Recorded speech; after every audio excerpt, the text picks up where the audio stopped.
내가 먹고 사는 현장이고 삶의 터전이다 여기가.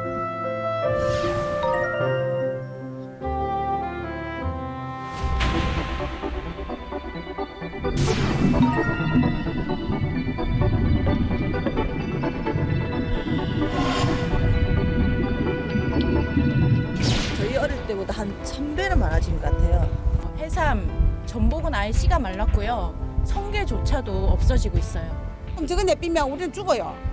우리가 이거 조금씩 먹어야 되는데 이거 우리는 뭐를 먹고 삭히고 그 물로 먹고 자면 나 죽어란 말이야. 나 쇠가빠지 고생을 지금까지 왔는데.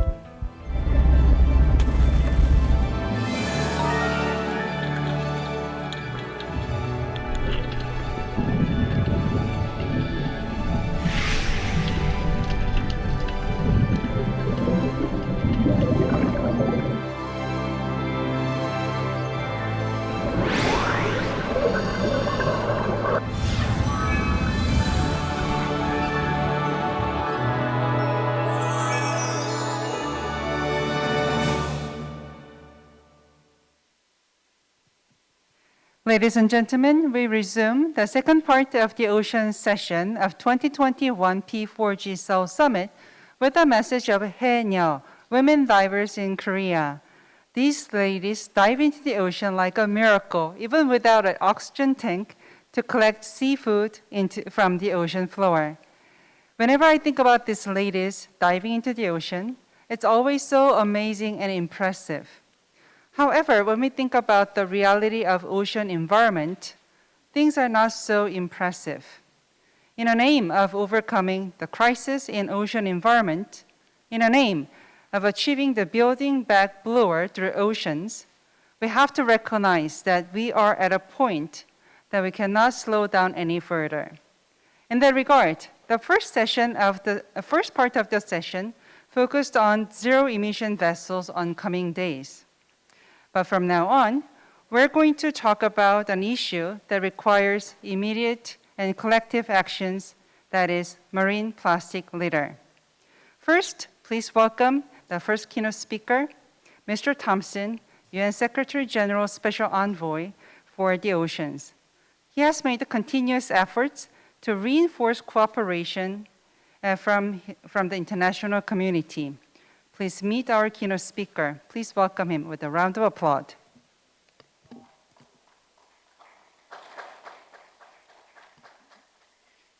Excellencies, ladies and gentlemen, all courtesies observed and greetings to everyone participating in this session on marine plastic litter. You know, I was born and brought up along the coastlines of Fiji, and I'm old enough to remember a world that was basically free of plastic.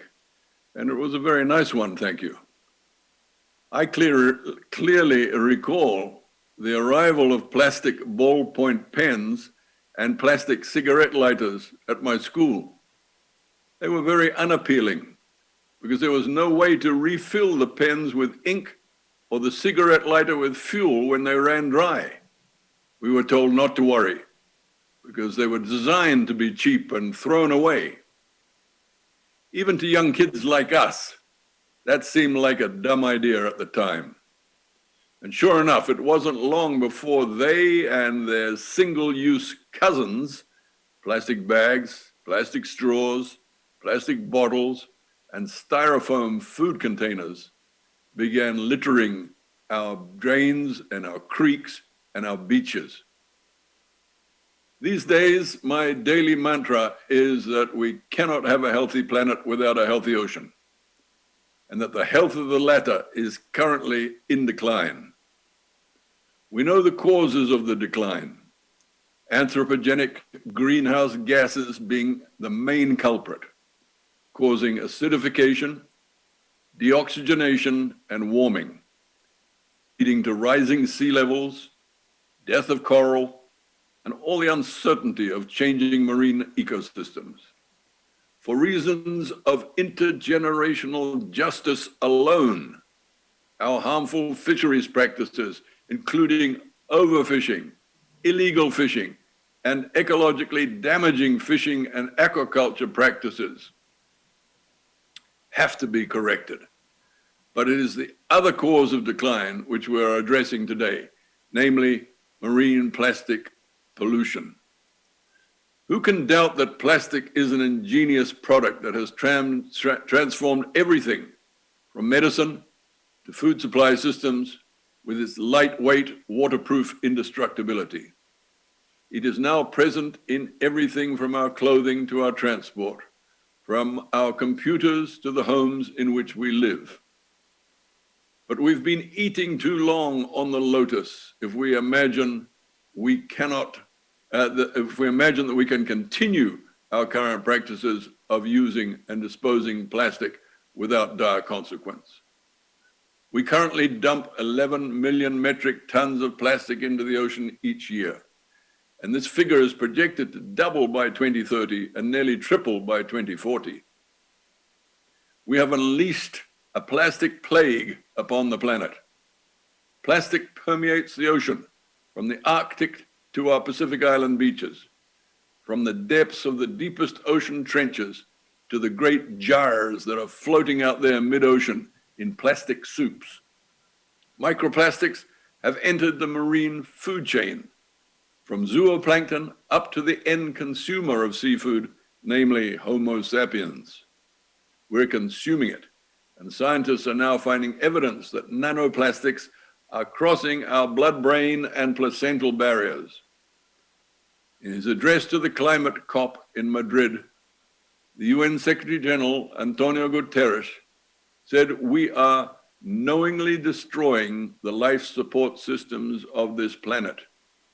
And he followed up on this declaration when, in his State of the Planet address at Columbia University in New York last December, he said, "We have been waging a war against nature, and that the time has come to make peace." Surely, central to these peace talks must be an end to the plague of plastic pollution that we have unleashed upon the ocean. Yes, plastic has brought a myriad of benefits to our ways of life, but at what cost to the planet's health, the ocean's health, and to our own? The landmark report, Breaking the Plastic Wave, published by Systemic and Pew Charitable Trusts in 2019, calculates that plastic flows into the ocean will triple by 2040 under business as usual scenarios, but that immediate action could stem this tide by more than 80%. The report describes how the problem of ocean plastic pollution was created in a lifetime and proposes it can be solved within a generation or sooner. To arrive at the report's proposed solutions, political leaders, policymakers, business executives, and investors will have to shift from incremental to systemic change. Among the report's findings is that even if all current major industry and government commitments to curbing marine pollution were to be met, the world would see a reduction in annual rates of plastic pollution flowing into the ocean of only 7% from the business as usual scenario. Yet the report also shows that if the world were to apply and robustly invest in all the technologies, management practices, and policy approaches currently available to us, including reduction, recycling, and plastic substitution, in 20 years, there would be about an 80% reduction, as I've said, from the current trajectory in the flow of plastic into the ocean. And the new solutions recommended in the report would provide consumers with the same services that plastic delivers today at a lower cost to society. I was also very interested this month to read the Plastic Waste Makers Index, published by Minderoo Foundation in Australia, with its listing of the companies who produce the vast majority of single-use plastic waste globally and the financial institutions who enable them. The Minderoo report presents itself as a tool to assist the companies named to assess their single-use plastic footprint and to measure progress against their own sustainability goals in moving from virgin fossil fuel sources to more circular models. A critical step towards the goal of creating a world without plastic pollution is to bring greater transparency to the plastics supply chain, to better understand its material and financial flows, its environmental impacts, the commitments its companies make to sustainability, and the effectiveness of government policies. The Minderoo report does us all a service in highlighting the reasons the petrochemical industry prefers virgin to recycled polymers. This is a point that needs careful consideration in our struggle to combat the plastic plague. It leads many to conclude that a workable solution would be to introduce a universal levy on the production of virgin polymers. If, in line with the polluter pays principle, governments were to agree unilaterally that such a levy be introduced immediately in all territories, we'd create two solutions right away. Number one, we would have a levy-derived funding for a giant perpetual fund, which would enable financing for developing countries' investment in best practice rubbish collection and disposal. And secondly, we'd have provision of a mechanism to incentivize industry utilization of recyclable polymers over virgin polymers. I suggest that the petrochemical industry would have much to gain from both of these solutions, as would the plastic recycling industry. As we approach UNEA 5, the world's environmental assembly, in Nairobi next February, world attention will be turning increasingly to the appetite expressed by a large number of countries for a global treaty on plastic pollution. The treaty and its implementation cannot come soon enough. On behalf of the ocean, I call for it to be a robust agreement that gets to the root causes of marine plastic pollution and enables a truly recyclable plastics economy. There is a great responsibility upon us all to end our war on nature and face up to the difficult conversations, compromises, decisions, and transformations that lie ahead. Opportunities for synergies and partnerships are many, but we must make haste, for time is not on our side. Change is a constant. Let us ensure it is change for the better. I look forward to hearing all that emerges from today's session, and I thank you for your attention.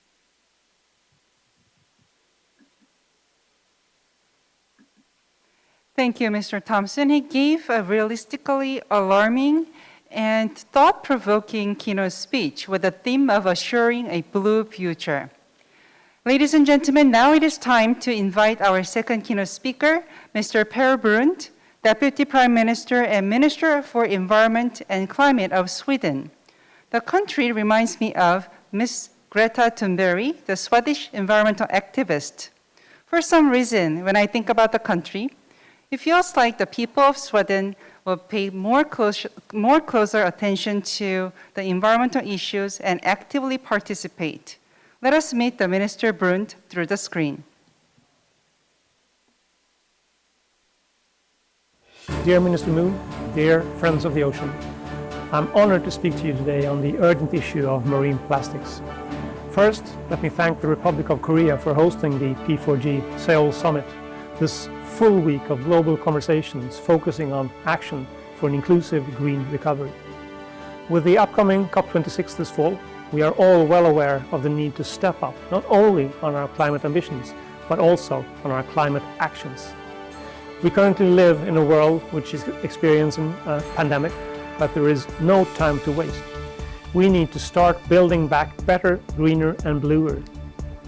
The SDG 14, Life Below Water, reminds us that there is a blue world under the ocean surface, a world full of life.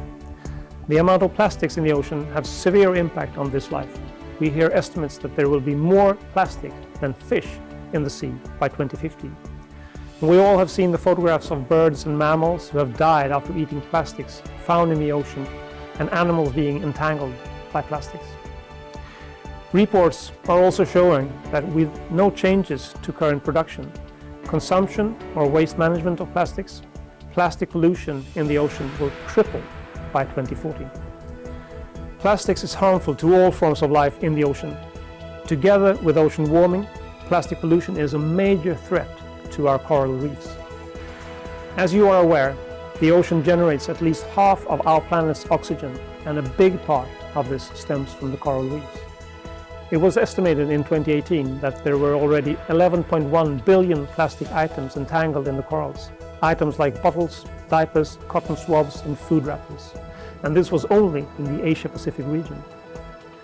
Not only does plastic in the ocean present a risk to our environment, but also our food security and our livelihoods. This is an acute crisis that we, as a global community, need to address in a coordinated manner with global effective responses. In order to build back bluer and create a sustainable consumption and production, we need to rethink how we deal with plastics from beginning to end. We need to address the full life cycle of plastics, and I cannot stress enough the importance of the design phase to respond to the challenges we face with plastics. In areas where possible, we need to remove unnecessary single-use plastic products from the market. The plastics that remains need to be designed to last, to be repaired or recycled into new high-quality products. The need to rethink how we deal with plastics is important for governments, but also for all of us as individuals. For us to be successful, our future does not only depend on innovative solutions, it also depends on our behavior, how we live our day-to-day lives, and what choices we make as global consumers.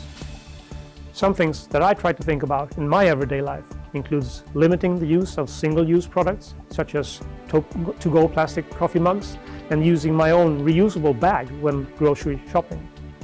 I'm also keen to sort waste in order to ease high-quality recycling. And I was therefore intrigued to learn about how financial institutions, companies, and government institutions in South Korea recently came together in an alliance, Habit Eco Alliance, to reduce plastic waste and encourage a more eco-friendly way of living. Dear friends, the United Nations Environment Assembly has highlighted that there are key gaps in international plastic governance. These shortcomings necessitate a global response that extends beyond waste management to address the entire life cycle of plastic pollution. Therefore, a key priority for my government is to strengthen global governance by deciding upon a global agreement which addresses this urgent challenge. We were very encouraged to see the growing levels of support in favor of a new global agreement at last year's meeting of the UN Ad Hoc Open-Ended Expert Group on Marine Litter and Microplastics. At this point, over 1/3 of the UN member states have publicly called for exploring an agreement. To inform our discussions, the Nordic Minister of Climate and Environment have jointly launched a report on possible elements in a global agreement to prevent plastic pollution. I hope that this report will be useful in the deliberations to negotiate a global agreement. I understand South Korea has set an ambitious goal to reduce marine plastics littering by 50% by 2030. We invite the Republic of Korea to join this global effort to combat marine plastic litter by supporting a global agreement to prevent plastic pollution. And I would also like to take the opportunity to thank the governments of Ecuador, Germany, Ghana, and Vietnam for bringing us together at the Ministerial Conference on Marine Litter and Plastic Pollution in September. We now have a unique opportunity to secure a clean and thriving ocean. To do so, I believe that we need to decide to start negotiations on a global agreement on plastics at the resumed UNEA 5 next year. Together, we can take action to create a blue ocean without litter. Thank you.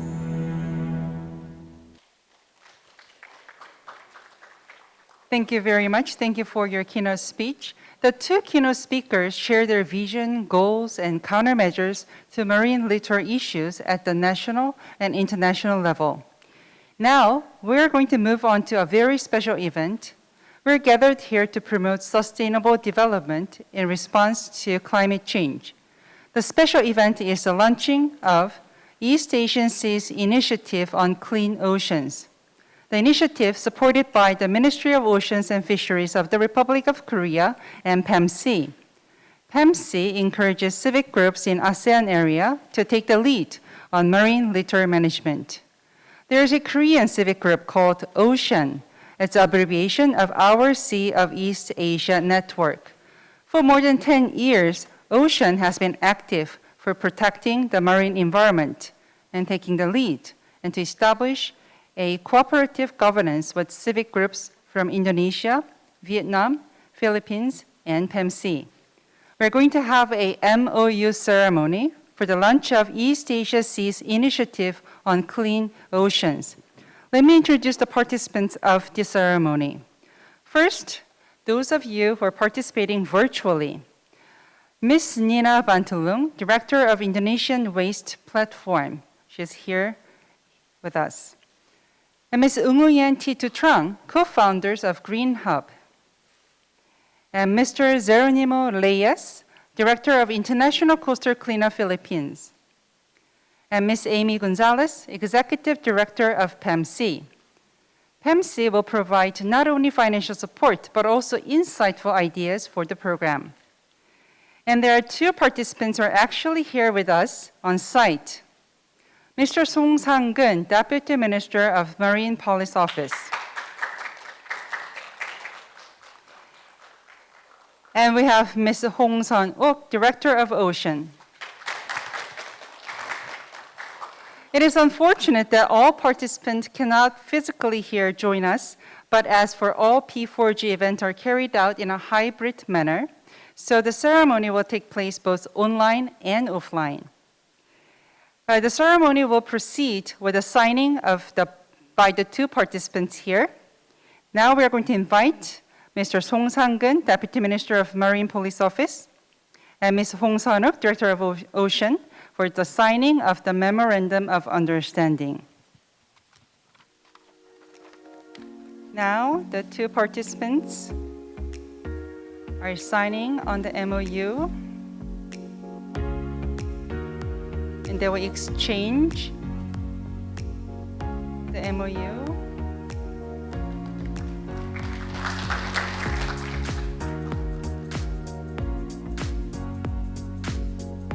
Now the two participants are completed their signing.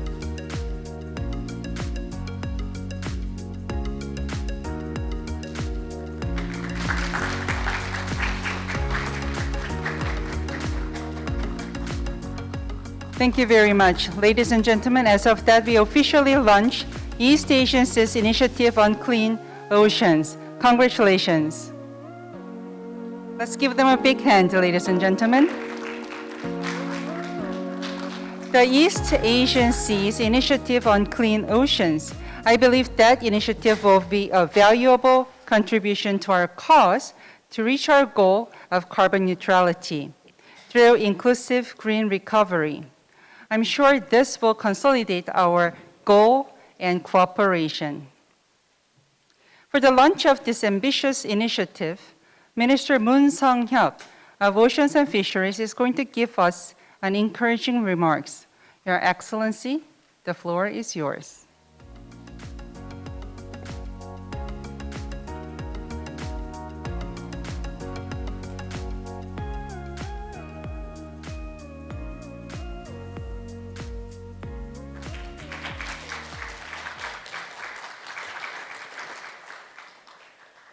Mr. Peter Thompson, the UN Secretary General's Special Envoy for the Ocean, Mr. Per Bolund, Deputy Prime Minister and the Minister for Environment of Sweden, Mr. Michael Danaher, Canadian Ambassador to Korea, Mr. Inge Andersen, Executive Director of the UN Environment Program, distinguished guests, ladies and gentlemen, very good evening from the Republic of Korea. It is my great pleasure and honor to join you in celebrating this significant event. I'd like to start by offering my warmest congratulations to Ms. Amy Gonzalez, the Executive Director of the Partnership in Environmental Management for the Seas of East Asia, which is in brief PEMSE, for the successful launch of the East Asian Seas Initiative on Clean Oceans. I would also like to convey my gratitude to non-government organizations, including Green Hub, International Coastal Cleanup Philippines, Indonesian Waste Platform, for your participation and engagement.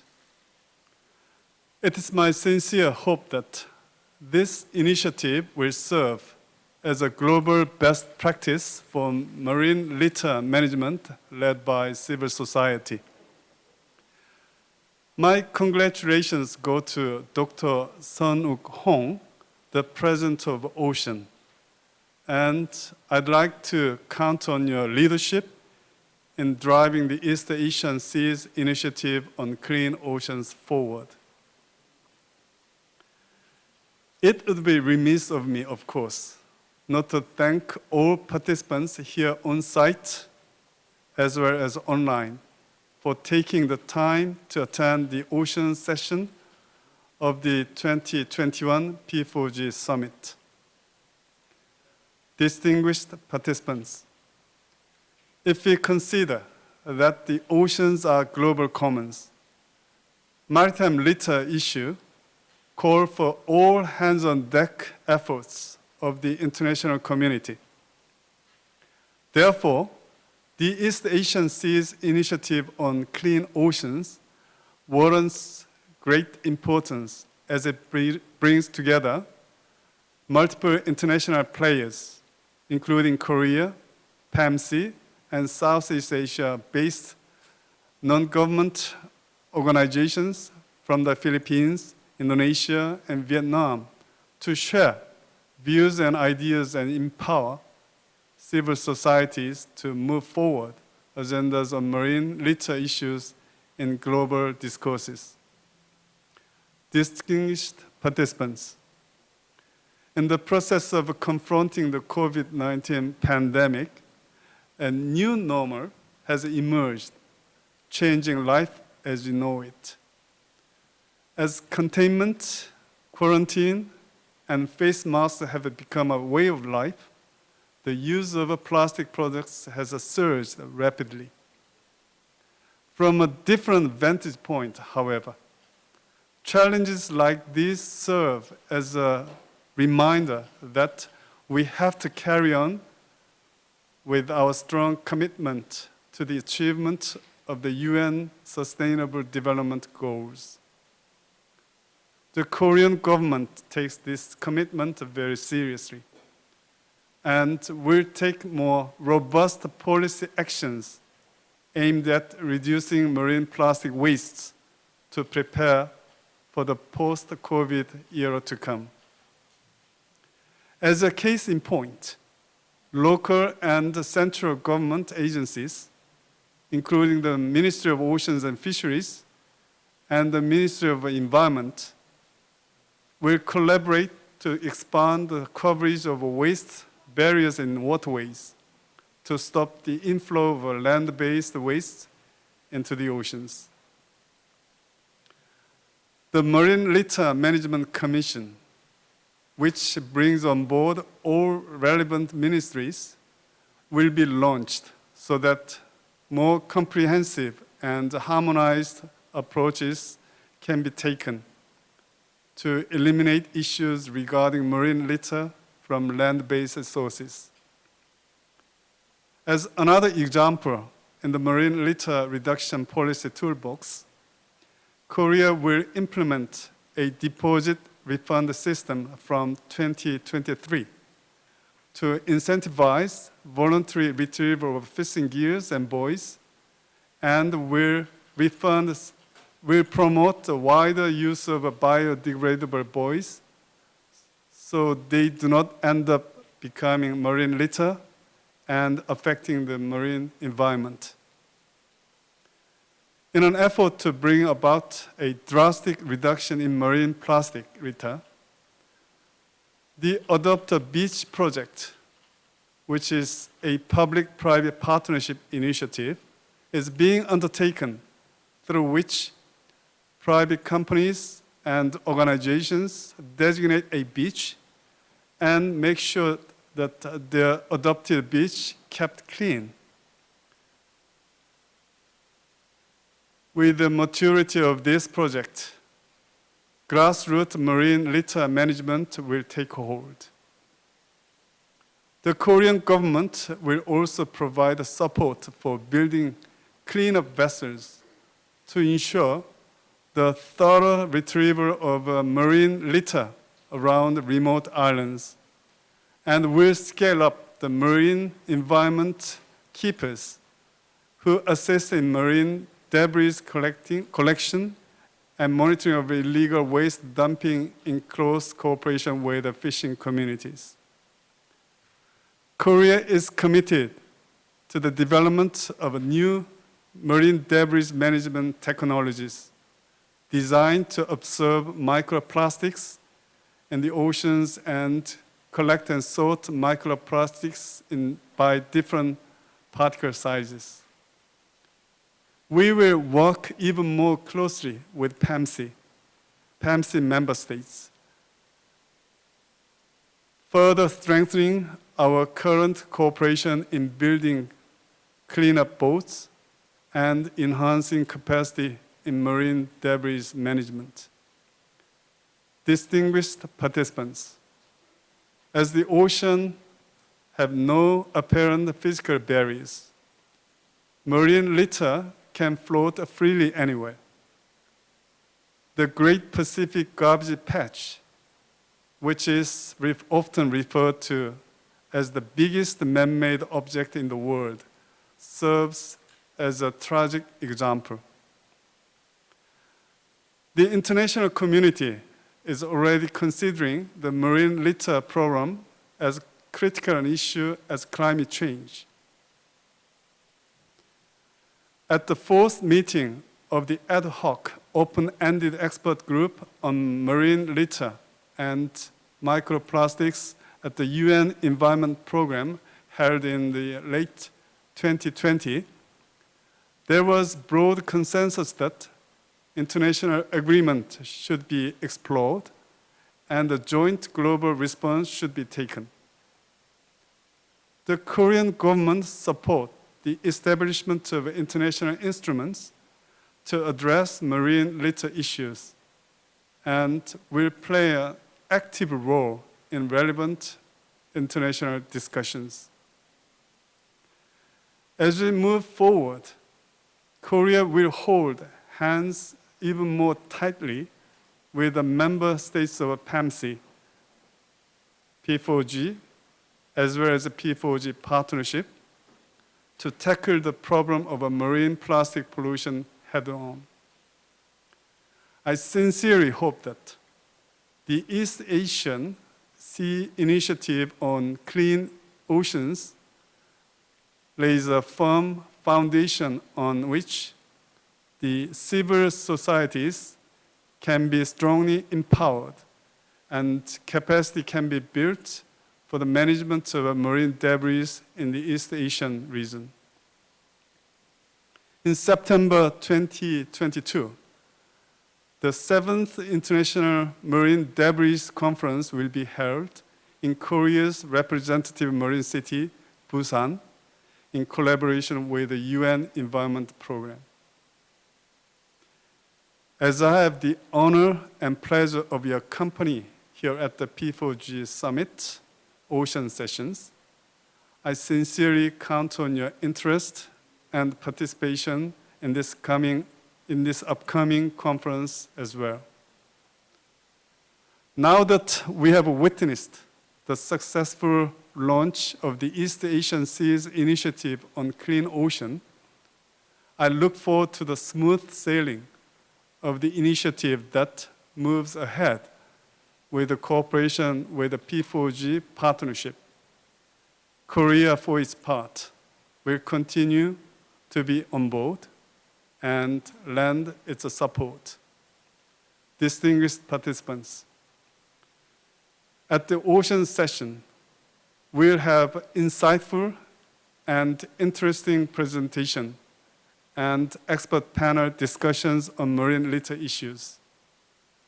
I believe that this session will benefit from your active engagement, and I will also keep my eyes and ears open with keen interest. Thank you very much indeed for your kind attention. 감사합니다.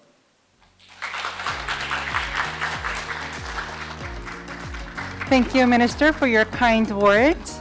And now, supporting the statement will be delivered by Executive Director Amy Gonzalez from PEMC.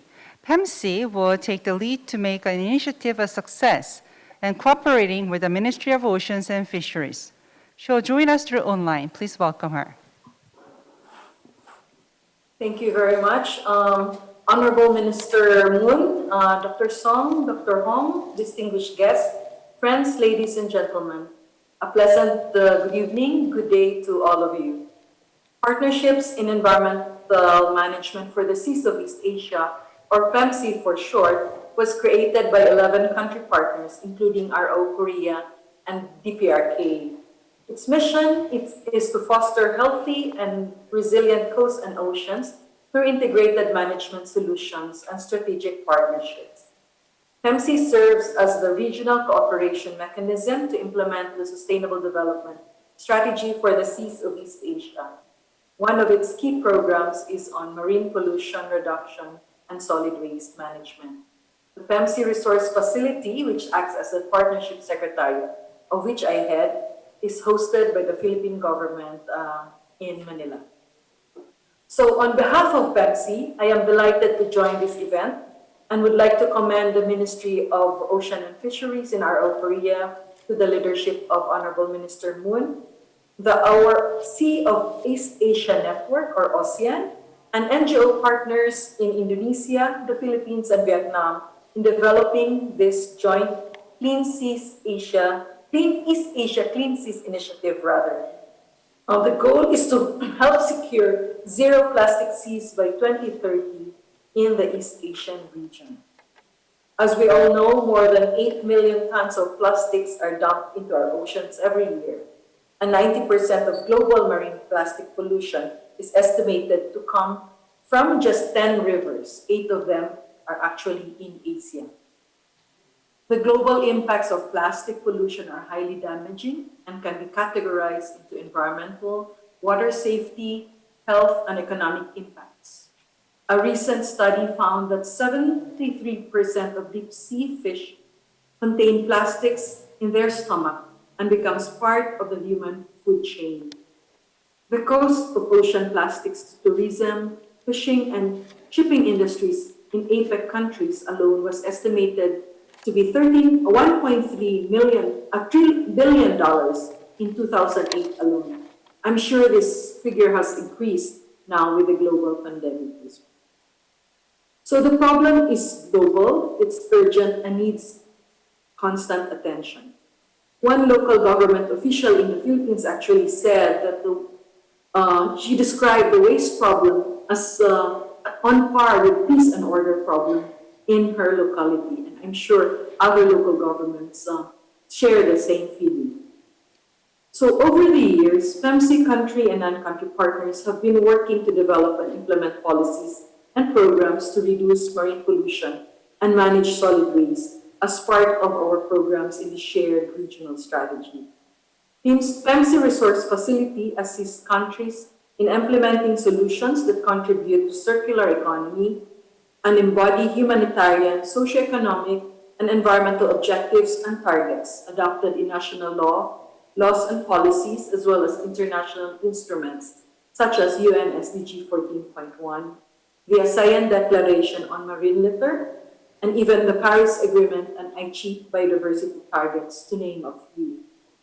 Key to all this is the collaboration and coordination and commitment across countries with government agencies, industry, private sector, informal sector, academe, NGOs, and consumers. This whole of government approach is essential to addressing the crisis of plastics litter to the oceans. No single government or sector can do it on its own. It is also important to view plastics waste management not as a separate or isolated task, but rather an integral and necessary part of an effective solid waste management system. PEMC looks forward to working with the partners of the Clean Seas Initiative to ensure that citizen science contributes to deepening the knowledge on the different plastic waste types leaking into the rivers and oceans, increasing the understanding of plastic waste quantities and key locations for plastic waste leakage into waterways, heightening understanding of their impacts on the economy, health, and environment, so that the results can help civil society advocate and help craft policies and investment programs to reduce marine plastic pollution in the region. So I look forward to working with you all in the next 3 years, and thank you for the organizing this event. Good evening. Thank you, Executive Director Amy Gonzalez from PEMC, for your kind words and encouraging remarks. You have given us something to really think about for future progress. We'll look forward to more on this in the future. And ladies and gentlemen, what comes next is the little performance to congratulate the launch of East Asian Sea Initiative on Clean Oceans. I'm sure everybody is ready for the performance. To begin with, I have to invite Minister Moon Sung-hyuk of Oceans and Fisheries, and Ms. Hong Sang-uk, the Director of Ocean, and Mr. Kim Won-bae, Director of Development and Cooperation of PEMC, to the stage.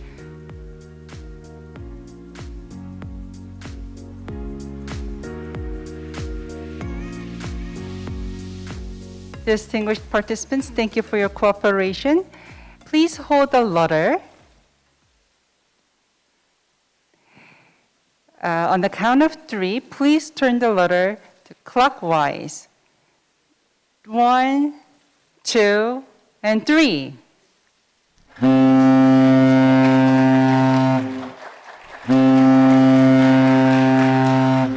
Thank you.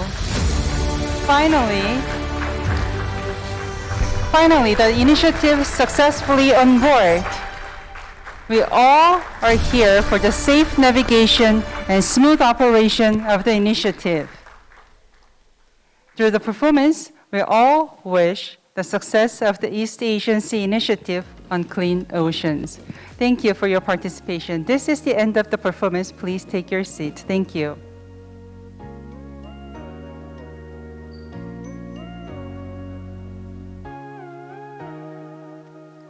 This initiative involves projects responding to marine plastics, which is the topic of this session. There is a short video that demonstrates how urgent it is to reduce marine plastic litter. Let's watch it together.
상태가 너무 고통스러워 보였습니다. 플라스틱을 너무 많이 먹는 것 같아서 놀랐어요.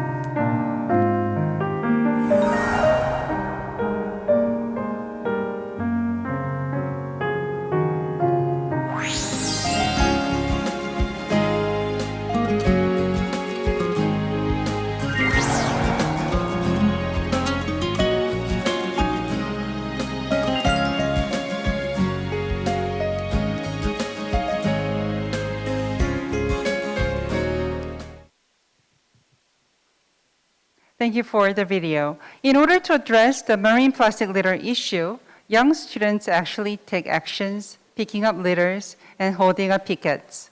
It seems like they are asking questions to grown-ups, and it seems like they are calling for actions. So disturbing words like Great Pacific Garbage Patch should perish someday in history. To advance the day, it is time to meet some cases that dive into the marine waste issues. There are 3 partnership presentations ahead of us. First of all, we are going to invite Mr. Boyan Slat, CEO of the Ocean Cleanup. The presentation is titled, The Largest Cleanup in History. Please welcome him with a round of applause.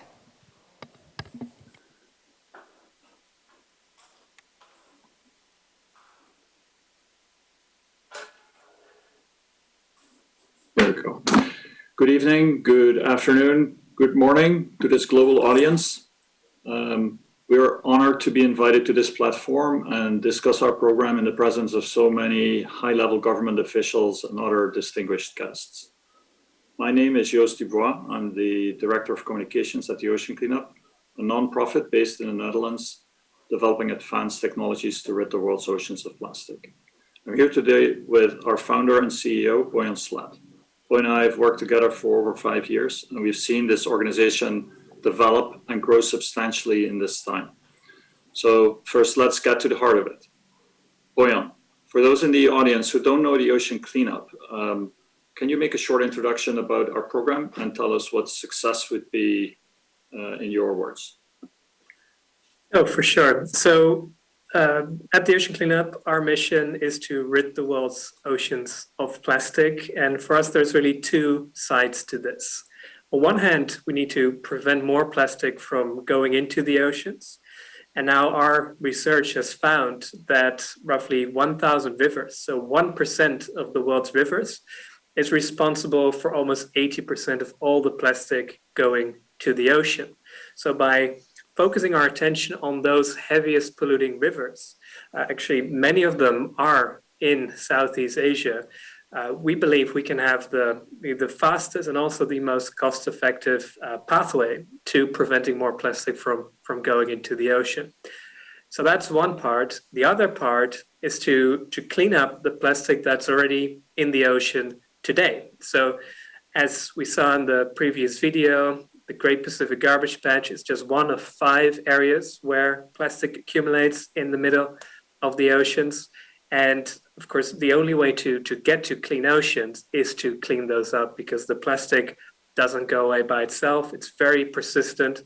So ultimately, what we try and do is through our technologies, through our solutions that we put into the mouths of the rivers, we intercept the plastic before it reaches the oceans. And on the other hand, we deploy systems in the ocean garbage patches to clean up what's out there. And we believe that combining these 2 things, we can get to a 90% reduction of the amount of plastic in the ocean before the year 2040. And that's our definition of success.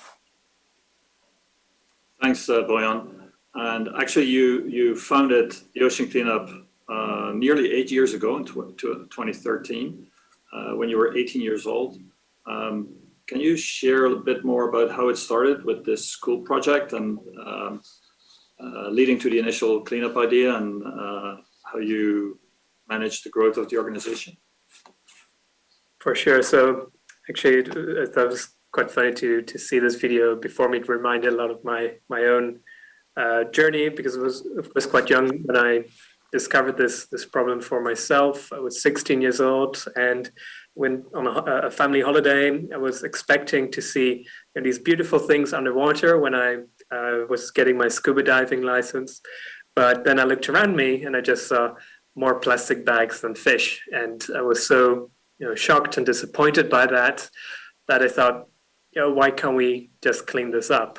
And that question really stuck with me and has been keeping me busy and many other people for the past 7 or 8 years. So that's really the question that got it started. Then ultimately, I decided to drop out of aerospace engineering, which I was then studying, to start the ocean cleanup. We had a very humble beginnings with just a few volunteers, funded with crowdfunding. But of course, now we employ about 100 people. We have operations in probably several tens of countries around the world now. So and we've collected more than 1 million pounds of trash already. So yeah, it's been quite a journey. Yeah, cool. Let's get to the river story later, but first I would like to zoom in on the oceans. I remember watching your TEDx video probably in 2013, and then you and I met for the first time in November 2015, and things started to move pretty quickly. We launched the North Sea prototype. We announced our shift in the ocean planning in May 2017, and then pretty soon after we were launching System 1 from San Francisco. What a day that was. Pretty incredible for the team, for me, for sponsors and funders, and also for you, I remember. How has the journey of System 1 impacted you after we left San Francisco? What have you learned from it? Yeah, sure. And so maybe zooming out one more step there. So really looking at how do we plan on cleaning up the Great Pacific Garbage Patch. The idea is to basically construct artificial coastlines there where there are no coastlines. So when you look at this Great Pacific Garbage Patch, it's really in the middle of the ocean. So you have, of course, the US, you have Hawaii surrounding it, but they are so far away from the center of the patch that they actually don't receive so much of the trash. So there's about 100,000 tons of plastic in the Great Pacific Garbage Patch, and only 100 tons washes up on Hawaii every year. So you would basically have to wait thousands of years before the patch would clean itself. So what's much more effective, we think, is to place artificial coastlines there where they can be most efficient, right in the middle of the garbage patch. So because that was the whole idea, these long floating barriers that concentrate the plastic first before we take it out. And the first attempt at that was our first system we called Wilson, which we launched in 2018. And unfortunately, that was not successful. So we were not able to collect plastic at the efficiency we wanted to. We had a structural failure, but ultimately we were able to learn from that. We were able to adjust the design, and basically 6 months later, we were able to return to the patch and collect the first plastic. Now, that was still a pretty small system. The amount of plastic collected then was also pretty small. It was just 2 shipping containers. But for us, it was still a very important step because it proved that you can do it. You can clean plastic from the Great Pacific Garbage Patch. And now, of course, the next logical step was to go from something that works to something that's scalable. And that's what the next few months are going to be all about with System 2. So we will be returning to the Great Pacific Garbage Patch this summer, late July, and we'll go out with a much bigger system that's 800 meters long. And hopefully we'll show that we can collect plastic truly at a large scale. And if that goes well, then in the next few years, we will be scaling up to a whole fleet and plan to clean up the whole Great Pacific Garbage Patch. Yeah, thanks. The adventure continues. It's going to be exciting. So much about the ocean efforts that we were working on, but what not everybody knows is that when we were sailing out with System 1, we were already working on another project to help reach our solution or reach our goal of ridding the world's oceans of plastic. So it's the legacy plastic, the stuff that is already out there that we target with our ocean project. But maybe you can talk a little bit about the other project that we launched in 2019 as well. No, for sure. So because cleaning up the legacy is one thing, as mentioned before, the other side is to prevent more plastic from going into the ocean. Now there you can do many things, right? So you can address the plastic consumption, the waste management, everything in between. But we believe that really the fastest way to stop plastic from reaching the ocean is to address those points where the plastic actually reaches the oceans. So we see that only 1 million tons of plastic actually makes its way to the ocean out of the 400 million tons that is being produced every year. And secondly, we see that just 1% of the rivers does almost 80% of the pollution. So it's very, very concentrated in these mouths of these heaviest polluting rivers. We see 80% actually comes from Asia, and in a lesser extent, we see plastic leaking from Africa and Central America as well. So those are the areas where we really focus. And for that, we've developed something we call the Interceptor, which is really a portfolio of solutions that we have developed that are solar powered and automated. We put into the mouths of these rivers, and they catch the plastic before it goes into the ocean.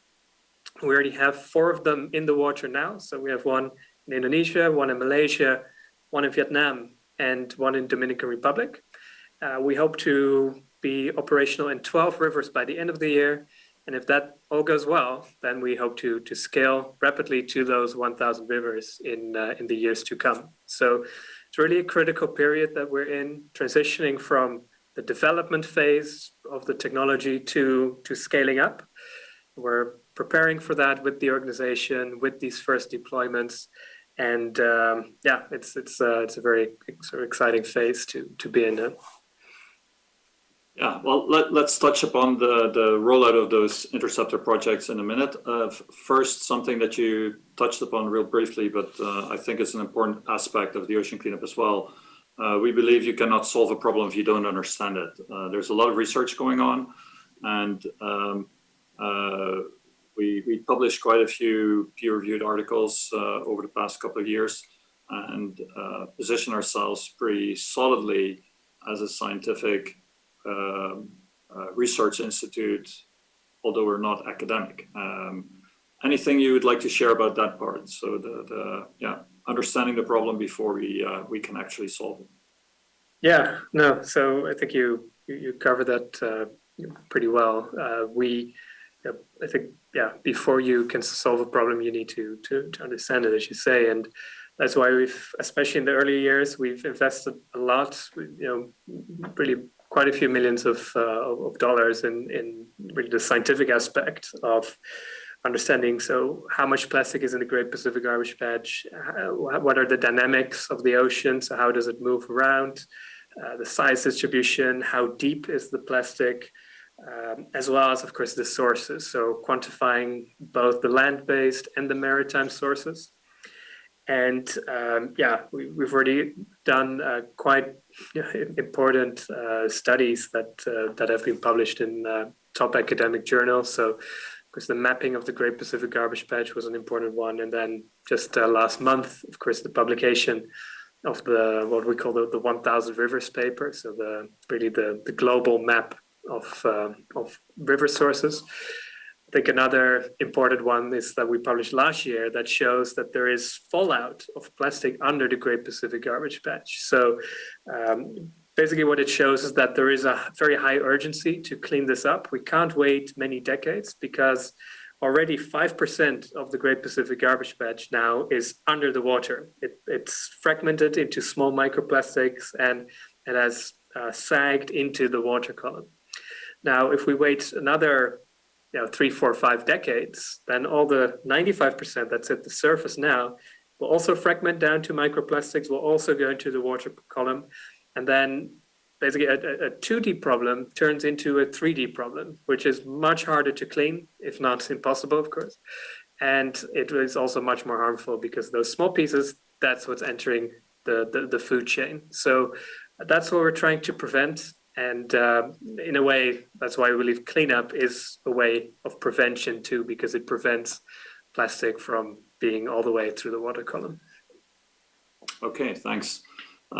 Back to rivers. You announced the ambition of cleaning or tackling the pollution problem in 1,000 rivers in 5 years. And with this audience, I think it's also important to explain a little bit about how we want to run those projects. If you want to install an interceptor somewhere, you need governments, operators, funders for every project. Can you explain this setup to this audience and explain how we plan to expand? For sure. So if we try to do everything ourselves, it would take a long time to actually succeed, right? So you would need thousands of people to hire, and you need to set up offices around the world, which would take forever. So that's not the plan. The plan is that we focus on our core strengths. So understanding the problem, developing the best technologies, and then motivating the world to do this, so building the network to be able to do this, and then work with partners around the world to actually implement this. So an example is that we have a Finnish company, Konecranes, who's our partner for the production and maintenance of interceptors. So we have this production line where we can just build as many interceptors as we want, basically. On the other hand, we also really need local partners for each of these rivers. So, for example, the local governments are, of course, a critical partner for us to make this happen. So, for example, the government of Indonesia, Malaysia, and Vietnam have really been instrumental to deploy these interceptors in Southeast Asia. We need operators, which can be public or private entities that actually own and run these interceptors and provide the manpower to do so. We need waste management partners. We need project management and installation partners on the ground. So there's quite a number of stakeholders involved with each of these projects. And we believe that's essential to make it a success. We can't just sit here in the Netherlands and push products or projects to the other side of the world. We really want to do this together with the local people and the local government and the local companies in these countries. So that's also, I suppose, an offer or a question to the audience here. If you, in your country or in your region, have rivers that you believe need to be cleaned, need to be tackled, emit a lot of plastic, we would be very excited to work together with you to look what the best solution is that we can implement in that river. Well, thanks. In view of time, one very short last question. You have this goal of removing 90% of all floating plastics by 2040. What are you going to do when you reach that objective? I don't know yet, but surely, of course, the Ocean Cleanup we started as a project, right? So with a beginning and an end. So we hope to help ourselves out of business at some point in time. That we're done. We've achieved the 90%, and then surely there are still a few other problems that need work on the ocean as well. And but I guess we'll worry about that when that day comes. Firstly, we have still a lot of plastic to clean. So. Okay, thanks, Bojan. Thanks for doing this with me today, and thanks to all the listeners. If you want to learn more or would like to get involved with us, please go to theoceancleanup.com and send us an email. This was it from the Ocean Cleanup. I'm giving it back to our host in Seoul. Thank you very much. Thank you, gentlemen. Thank you for your words. It was a great opportunity for us to learn more about and better about your work. Now we are going to move on to the second partnership presentation that is about the partnership between public and private sector. Ms. Nicole Lvov, the Acting Assistant Administrator from NOAA, will give us a presentation. Please welcome her. Good morning, afternoon, or evening, everyone, depending on where you're tuning in from. Thank you to the Republic of Korea's Ministry of Oceans and Fisheries for inviting me to join this Green Future special session of the 2021 Partnering for Green Growth and the Global Goals 2030 Summit. My name is Nicole LaBeouf, and I'm the Acting Assistant Administrator of the U.S. National Oceanic and Atmospheric Administration's National Ocean Service. I'm pleased to represent NOAA as the U.S. lead federal agency for addressing marine debris issues. Our work at NOAA's National Ocean Service is addressing evolving economic, environmental, and social pressures on our ocean and coasts.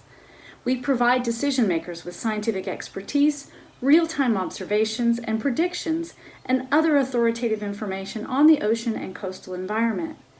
We translate science into action by building collaborative partnerships at many levels, both within the United States and with our international partners.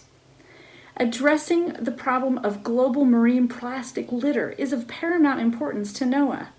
We work on many different aspects of marine debris and are engaged in partnerships with a wide variety of stakeholders also committed to tackling the issue. Within the United States, the NOAA Marine Debris Program serves as our government's lead on marine debris or marine litter issues. The NOAA Marine Debris Program was created by the U.S. Congress in 2006 out of the growing recognition of the sheer amount and the serious impact of marine debris in U.S. waters. Since that time, and particularly in the last few years, this issue has gained prominence on the international stage and is rightfully getting much attention from the focus of the global community. The marine debris issue is not only a national problem for the United States, it's a global problem that will affect every coastal nation. At NOAA, and more broadly across the U.S. government, we are committed to working with the international community on this important issue. This special session is evidence that the international community is continuing to work closely together to stop marine plastic pollution. I greatly value the opportunities to engage, such as today, with colleagues from across the globe, especially on a topic so important to all of us that deeply care about the state of our ocean. At NOAA, we understand that prevention is the ultimate solution to marine debris. NOAA's Marine Debris Program stresses the importance of preventing marine debris from ever entering the environment in the first place. NOAA does this by funding prevention projects that work with public, businesses, and other relevant stakeholders to raise awareness of the issue and to create lasting changes in behavior that reduce marine debris. We also produce educational materials to be used by school teachers and to raise the visibility of this issue with children of all ages. It's important to reach the youngest generations so that they form good habits and so that they understand early in life that this problem is one that can be solved. To address the marine debris that's already in the environment, our Marine Debris Program funds community-based marine debris removal projects. From local shoreline cleanups to vessel removals, these projects benefit coastal habitats, waterways, and wildlife in the United States.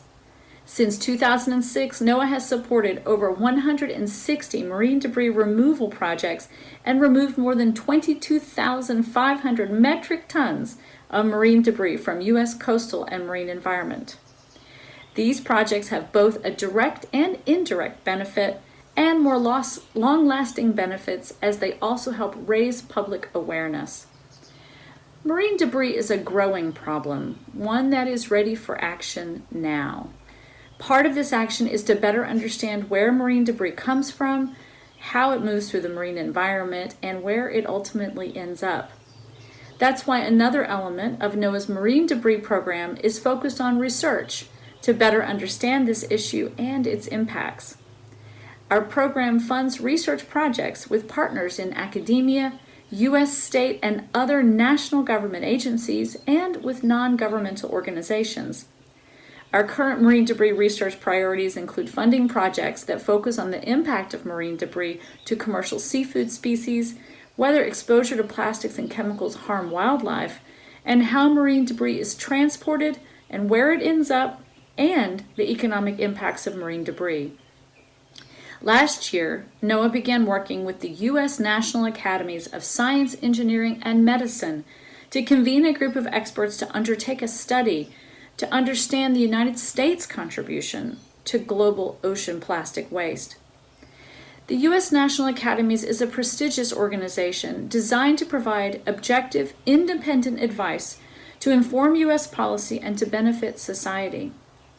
They have a trusted history of sharing evidence-based information on complex issues.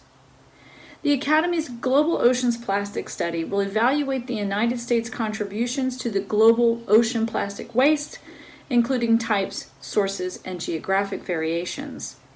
From a global trade perspective, the study will examine the import and export of plastic waste to and from the United States, including the destinations of the exported plastic and the waste management infrastructure and environmental conditions of these locations.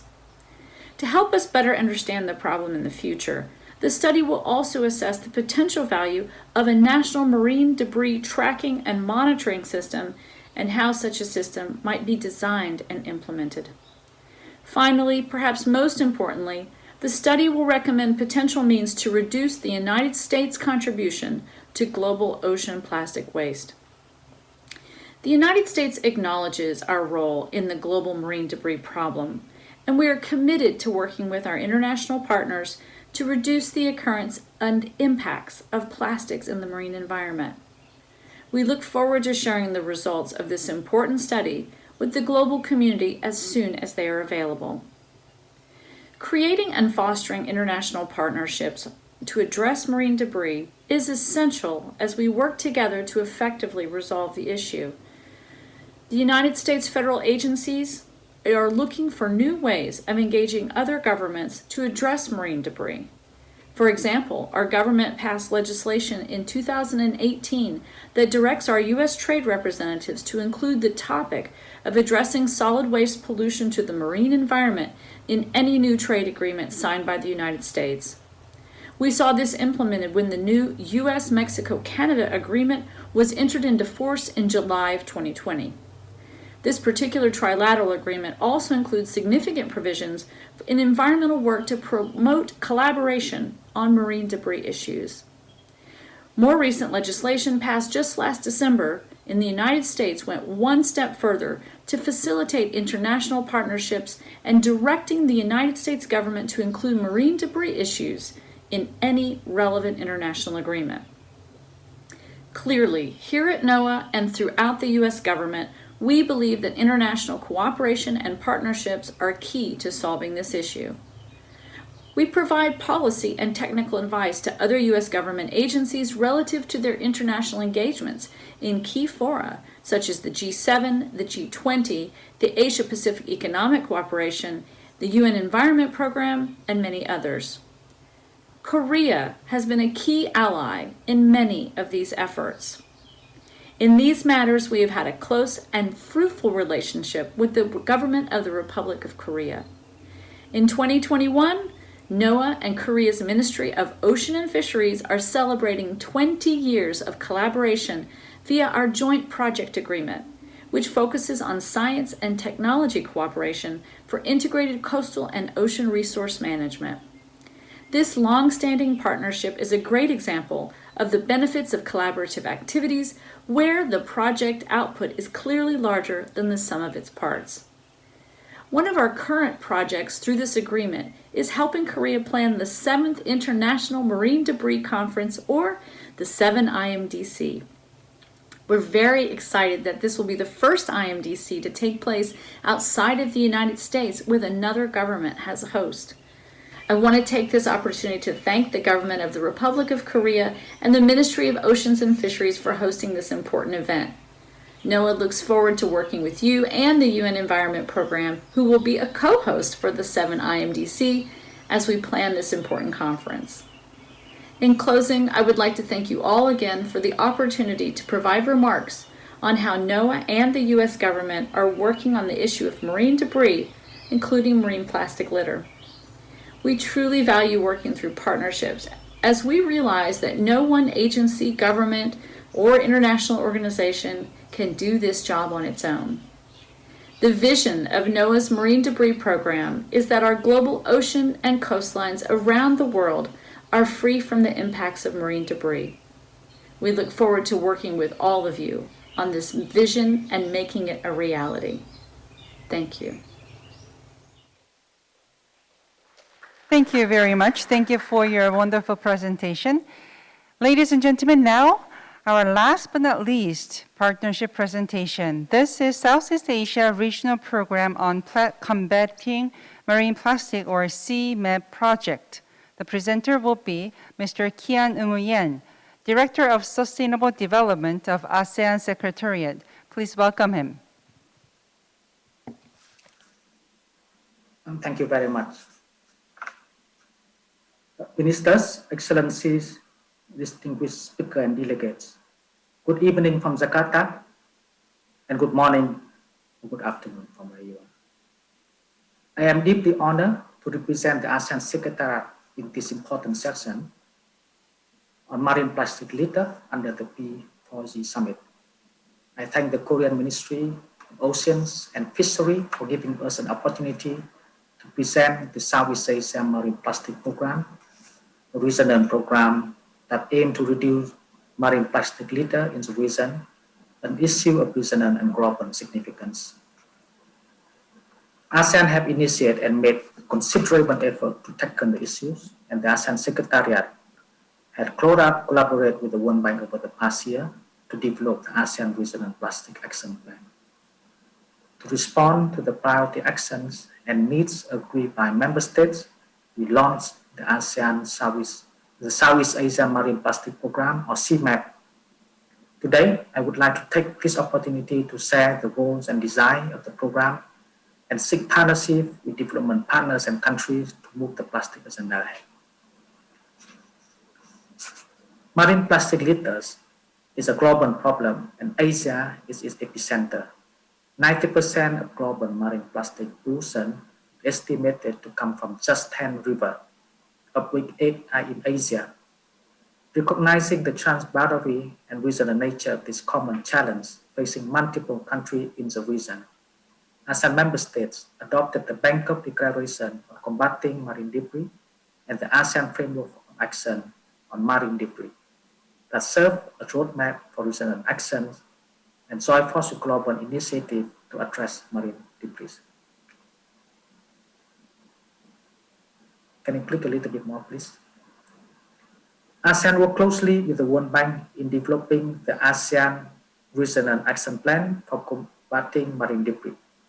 14 actions are prioritized in Regional Action Plan, which are directed toward harmonizing policy and regulation on plastic across the country, building capacity to reduce its pollutant collectively at the regional level, and will contribute toward global marine biodiversity and water quality. Next one, please. Can I have next click, please? Next, and next, please.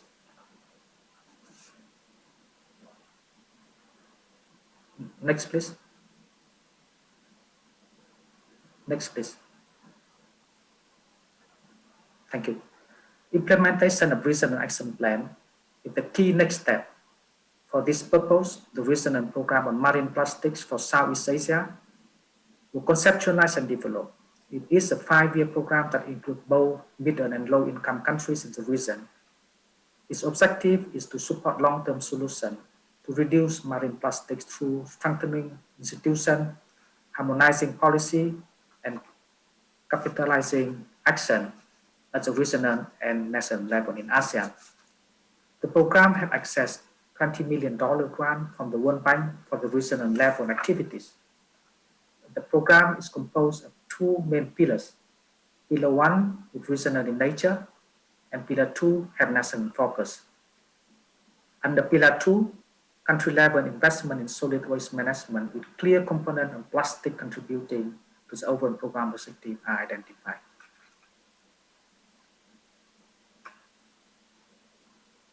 Allow me to explain a bit about Pillar 1. With regional focus, Pillar 1 will utilize the $20 million grant to strengthen regional policy and institutions and support implementation of Regional Action Plan. In addition, a Plastic Circularity Fund will be initiated under the program to provide grants and catalyze innovative solutions targeted to improve plastic management across value chain. This will foster circular economy and support post-COVID-19 recovery. The program is seeking support, both financial and technical support, from different development partners to realize and implement the fund. Next slide, please. We need to strengthen resilient partnership to have an impact in addressing marine plastic issues, leverage the existing resources, including information, data, policy, and technical knowledge, and provide common message to bring attention to this important agenda. We need to mobilize financial resources to have a measurable impact in the countries where plastic waste is impacting life and the environment so that innovative solutions can be deployed. With the mentioned approach and design, CMAP programs serve as a platform where development partners and countries can make technical, knowledge, and financial contribution to have a larger impact on resilient plastic issues along the value chain, supporting the implementation of ASEAN Resilient Action Plan. Importantly, CMAP also serve as a bridge to connect, coordinate, and align priorities and actions. This is my last slide of the presentation. We're actively seeking additional resources to address plastic issues. Such support will facilitate locally adapted solutions to be tested and potentially scale up with promising partnerships with established private sector entities. We are looking for knowledge and financial partnership from development partners. We have been engaging with multiple partners, including the Republic of Korea, to ensure the partnership in the program.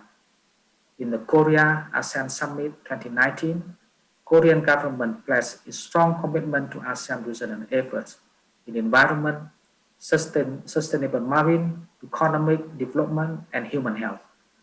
We look forward to leveraging the Korean innovation and knowledge in addressing the resilient marine plastic challenges. Before ending my presentation, I would like to express our sincere thanks to the World Bank, the Republic of Korea, and the interests of other partners to support the implementation of the CMAP program. We look forward to the advice and collaboration. Through our joint effort, we are confident that we can build stronger coordination and partnership toward building back bluer through ocean. I thank you. Thank you very much. Thank you for your wonderful and valuable participation, Mr. Kian Yen. Now, ladies and gentlemen, we're going to move on to the panel discussion with the theme of marine plastic litter. 6 experts are joined here via online and offline. Ms. Inger Andersen, the Executive Director of UNEP, Dr. Hong Sang-hee, Principal Research Scientist from Korea Institute of Ocean and Science and Technology, Mr. Hans Axel Christensen, CEO of Plastics, Mr. Marco Lambertini, Director General of WWF International, Mr. Michael Denaher, Canadian Ambassador to Korea, is actually here with us on site, and Dr. Shim Won-jun will serve as a moderator from Korea Institute of Ocean and Science and Technology.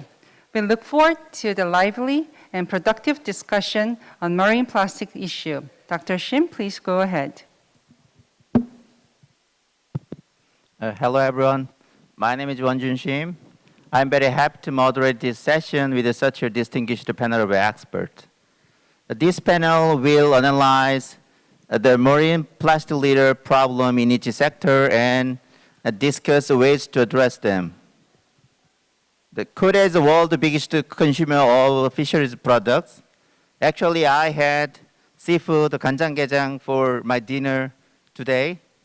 But unfortunately, last month, a half-a-liter plastic water bottle was found in the stomach of an anglerfish in the Korean market. Everybody was very shocked with the news. This case shows how close to us the marine plastic litter problem. There are actually lots of issues to be discussed regarding marine plastic pollution, though. Today, we will focus on 3 subtopics. Firstly, the paradigm shift in marine plastic management. Secondly, public-private cooperation and the reduction in the management capacity gap across countries. And the last, a post-plastic society and microplastic. Here's how I moderate the panel discussion. I will call on each panelist and ask a question on each topic. And after the panelists answer my question, all the subtopics, and we will have a separate the Q&A session. During the Q&A session, a panelist may ask a question to other panelists, or I'm going to pick some question raised by audience from the chat box and ask those questions to one of the panelists. Is everything clear? Okay, let's get started. I'd like to invite the panelists to speak on the first topic, the paradigm shift in marine plastic management. The first question goes to Mrs. Inga Andersen, Executive Director in UNEP. The question is, marine plastic pollution have become a global issue and a regular agenda at various UN agencies. Implementation of international convention is being discussed in mainly United Nations Environmental Assembly. Could you please share with us the current progress and any opinion about international convention? Well, yeah, and thank you very much for doing this and for the focus on this critical issue. Look, at this point, it's too soon to speak about a new agreement, but what we can say is that the cost of inaction far exceeds the cost of action, and that action is urgent, right? We know that billions of dollars are lost from the economy because of pollution in the marine systems. On UNEP's side, we were proud to see our member states at the United Nations Environment Assembly in 2019 pass a resolution that decided that really what we need to do before we jump into we need a convention, we need a treaty, actually we need to understand from experts what's going on, what are the issues, what are the push and pull factors, and how can we potentially address them. And so an open-ended expert group that was member states based has worked for a significant period of time and have come up with potential responses. And yes, one potential response to be further discussed is some sort of legally binding mechanism. But another potential response is to strengthen existing instruments that already exist at the international level. Remember, for example, that the Basel Convention has a plastics amendment. I can go into that in greater detail. And another dimension that they discussed was to strengthen the coordination and knowledge sharing through existing mechanism, again, the Regional Seas Convention. So important that we don't jump too far ahead. Now, the stock-taking exercise that this ad hoc expert group undertook agreed to do better agreed that it was needed to do better harmonization of approaches and much more action understanding on the life cycle of plastics, better access to innovative public and private financing. These were the kind of issues. Now, the point that I want to leave everyone with here is not having a global agreement is not an excuse for inaction, right? We need action with or without a global agreement because what we're doing now is simply not acceptable. So regardless of whatever instrument we agree on, we have to have some global measures that are based on science, that connect with regional and national and local action, as well as global actions that have already been agreed. And whatever we build in terms of global actions, it has to synergize with other multilateral environmental agreements, such as what I mentioned, the chemical and waste conventions and the regional seas, and of course, the biodiversity and the climate change conventions, let's not forget. But we also need to think about, of course, that we really have an opportunity to reduce and to avoid unnecessary and problematic plastic uses and really prioritize circularity and for high leakage plastic categories. And that's something we haven't tackled yet. Governments can set the guardrails right now on some of these dimensions. They don't need to wait for a global agreement.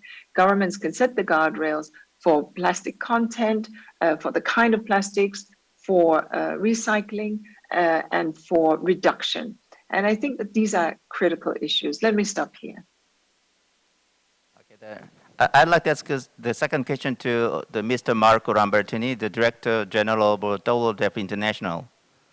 Considering the whole life cycle of a plastic product, the upstream measures seem somewhat insufficient compared to downstream measures. So what do you think with the opinion that upstream measures need to be strengthened at the product stage?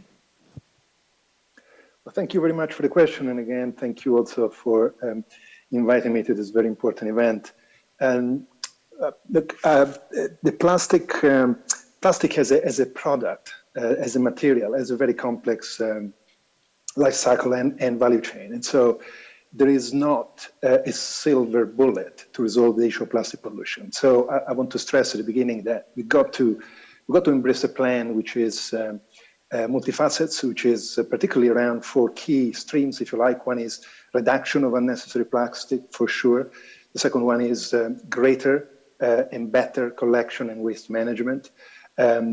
Invest in recycling and circularity. And of course, last but not least, also invest in innovation to identify alternatives, biodegradable, sustainable alternative polymers. But ultimately, unless we address the upstream challenges by changing product design, logistic systems, broader consumption patterns, very important, we will never solve the plastic pollution problem.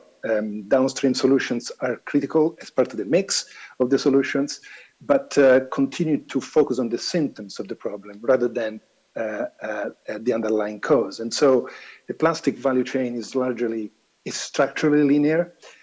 Let's remember there is also a limit, for example, to how many times plastic can be recycled.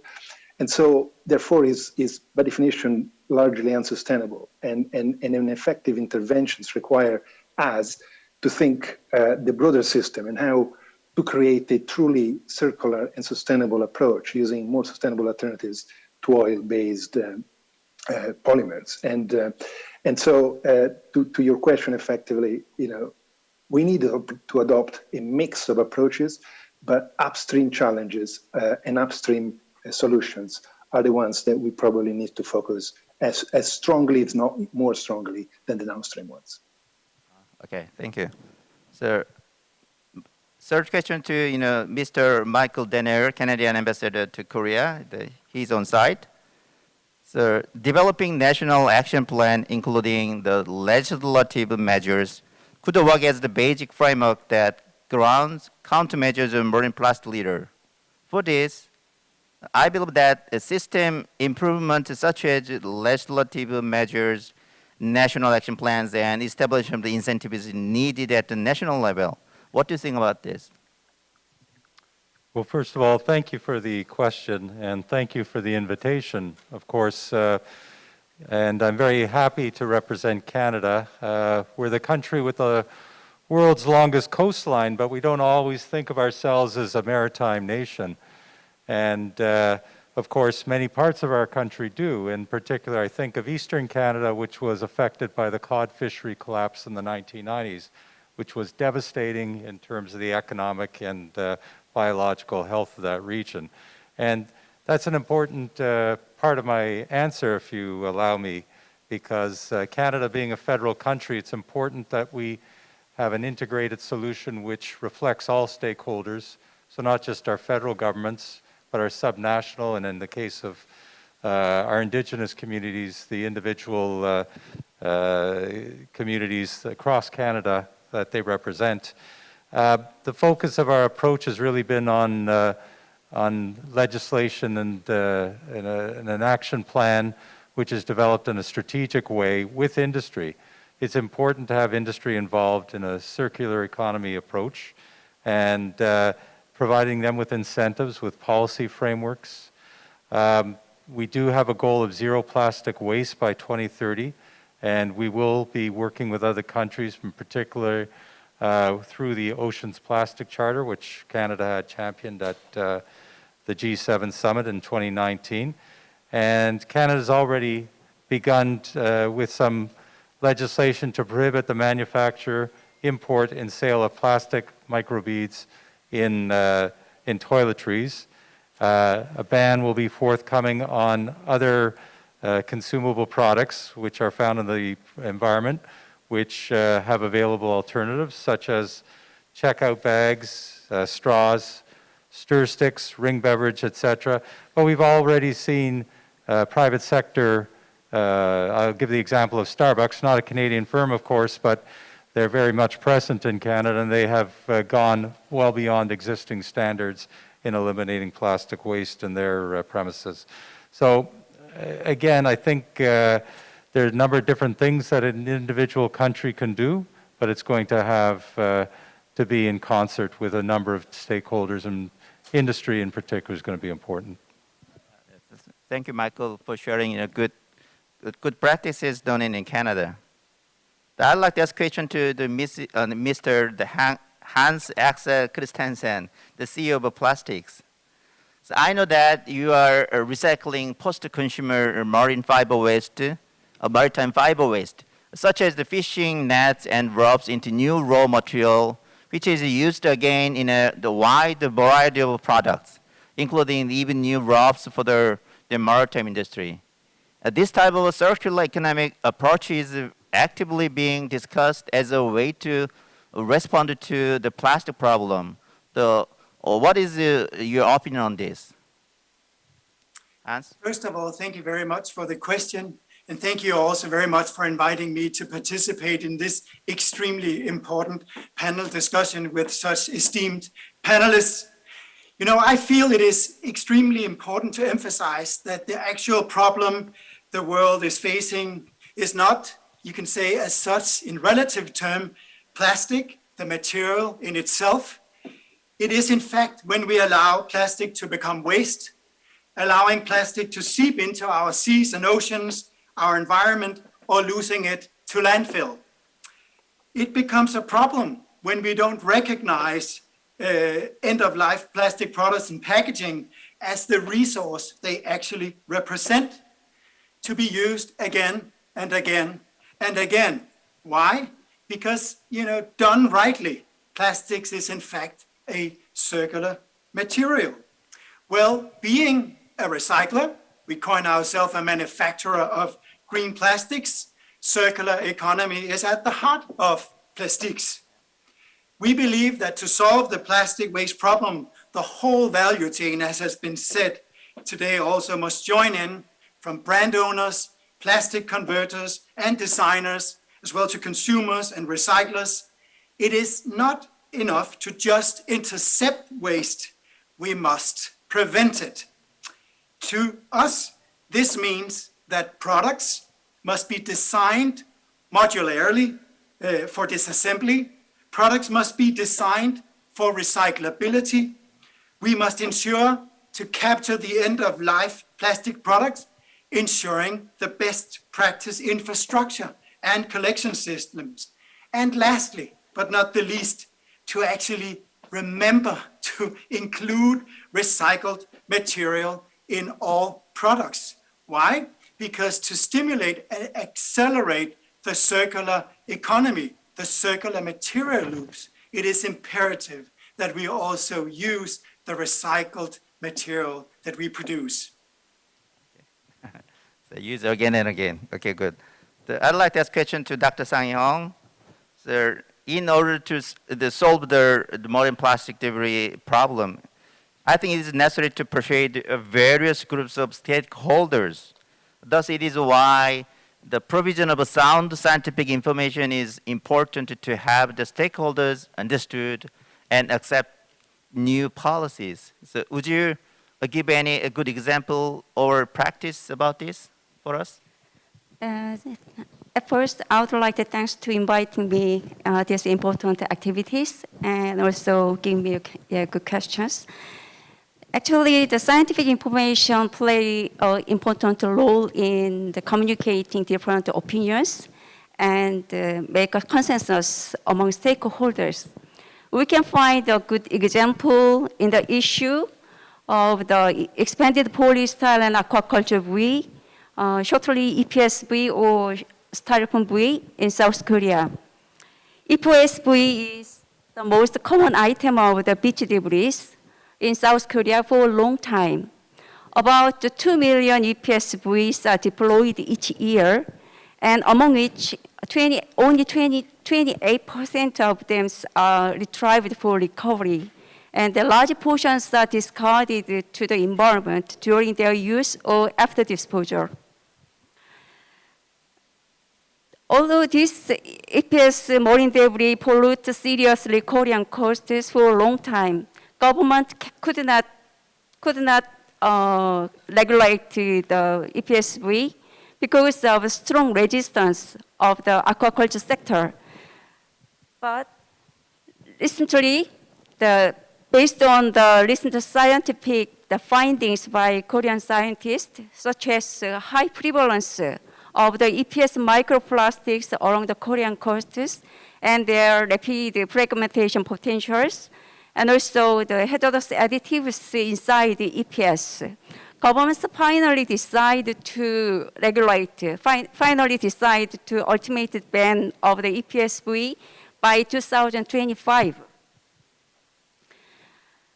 This is a very important scientific evidence because this scientific evidence has been used to persuade the stakeholders, including the fishermen and the buoy manufacturer, publics, and also government officer. This is a very good example how scientific findings contributed to government policy-making process. Yeah, thank you for a very good example. I'd like to go back to the Mrs. Ingo Anderson again. The marine plastic litter are regarded as a long-range transport pollutants, we call transboundary pollutant. So when it is not properly managed at the sources, it affects the jurisdiction of other countries, and as we know, it is accumulated in convergence zones on open oceans. So what are the countermeasures for these transboundary pollutants, especially accumulated in the high seas? Well, I mean, it's a transboundary pollutant, so therefore it's a transboundary challenge. Therefore, it's an international and multilateral solution that needs all hands on deck, so to speak. And I think while we appreciate government and industry commitments so far, we also know that that commitment is only likely to reduce by around 7% by 2040. The cumulative, the accumulation in our seas. So it's a fundamental shift that we need to see. And the United Nations Environment Assembly Part 2, which will take place early next year, it had to be divided because of the COVID situation. We view that to plastics and to marine litter as to what Durban was to climate. It is a big chance to make some commitments. Because we need to, as we heard from the other speakers, really address plastics through truly understanding the story here. It originates from wasteful and linear consumption and production, right? And so we need to be very mindful that there are many other externalities beyond just what happens in the sea. There is the GHG emissions from the production, and there is the impact that this on the energy that we use from this make, take, and dispose model that we are living with. So we really need to think differently. And so hoping and looking towards the private sector, they need to integrate circularity into the core of the business strategies, and set targets and reorient loans, etc. But more importantly, frankly, is what governments do. Governments need to develop and strengthen the policy and the regulatory frameworks. That guardrail around generation, around collection, around separation, reuse, etc., and final disposal, that's what is needed. We need to also, as we heard Marco Lambertini say, phase out certain plastics, and we need to reduce our overall consumption, obviously. And then we just think about the kind of economic instruments that we have in place. Right now, do we have polluter pays principles? Right now, are we taxing properly that waste? So are we paying full price on the plastics that we buy when we buy whatever we buy that is wrapped in plastics? And we need to think about how can we subsidize the right thing and not the wrong thing? What kind of tax breaks can we use so that reduction is happening, so that different packaging is happening? That's the kind of way that we can shift. So something for private sector, something for governments, and finally, individuals, you and me. We vote with our votes, and we vote with our forks and knives, and we vote with our wallets. And so we need, and with our dollar bills or euros or whatever we are spending, so we need to also, as consumers, be very much aware of our own footprint. So I think it's not just about the transboundary nature of this, it really is about the government, it is about private sector, it is about individuals, and it is a fundamental rethink. Okay, yeah, definitely there are more opinions to add to this, but two other topics waiting for us, so we'd better move to the next topic. The topic for the second segment is the public and private cooperation and the reduction in the management practice gap or capacity gap across countries. I'd like the first question to the Michael Denner, Canadian Ambassador to Korea. There is no one-size-fits-all solution for marine litter, everybody knows. The coordination or cooperation among various stakeholders is there a key to solve the problem. So how can a government and industry work together to tackle these issues? Well, thank you for the question. And I mentioned in the previous answer when I spoke on national strategies, the centrality of industry, particularly as a vector of innovation and response. And I take at heart the comments of Madame Anderson in terms of the whole of society approach. But I think from a Canadian perspective, we're looking to work with industry in many different ways. We have a lot of experience on a number of different areas working between government and industry. All countries do. And I think it means that sometimes solutions have to be tailored to the specific needs of sectors and of business size. So just as an example, in Canada, we've invested in small and medium-sized business to develop solutions to specific plastic challenges which are facing them in their industry. And I think we recognize that the capacity of SME to innovate is great, but the resources may be very limited. That's just one example. One other thing that we've approached is to have a National Canada Plastics Pact, which is essentially involving business, policymakers, associations, NGOs across the national plastic value chain. And they have focused in particular sectors again, such as agriculture, textile, fishing, where plastics are a particular concern and issue.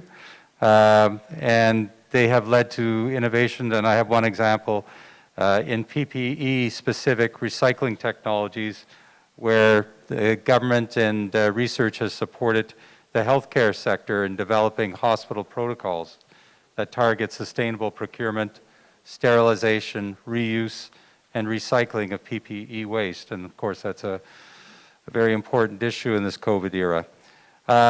Another initiative has been the WEF's Forum on Global Plastic Action Partnerships, and Canada is a co-chair on that, the steering board.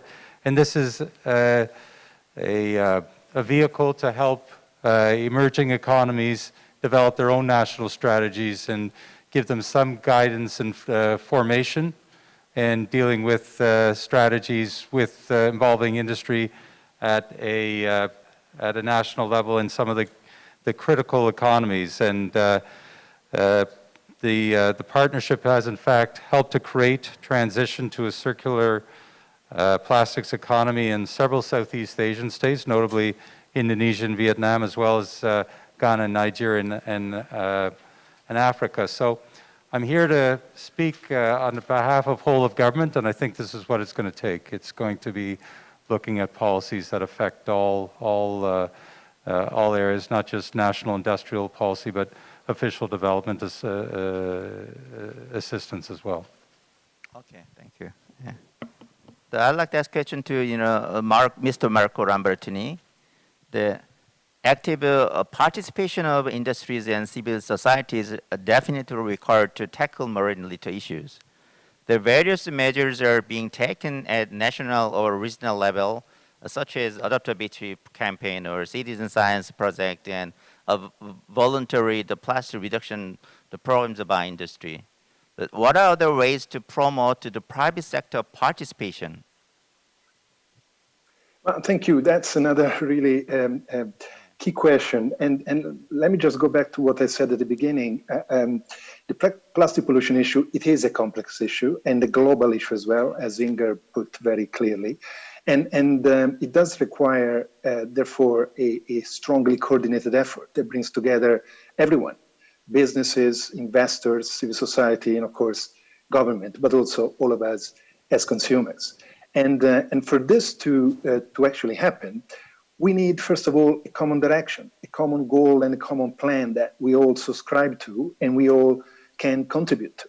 This is why we are delighted that a number of companies, in fact, I think the number is about 50 of the large global companies in this space, joined also in already a pretty large group of civil society organizations and over now 80 countries, I think, calling for a new agreement on plastic pollution. Now, I actually agree with Inger when she said, whether it is a brand new agreement or whether an element of an existing agreement, that doesn't really matter. We need to look into that. But what is important that we have a common shared agreement with a clear destination and a clear set of targets.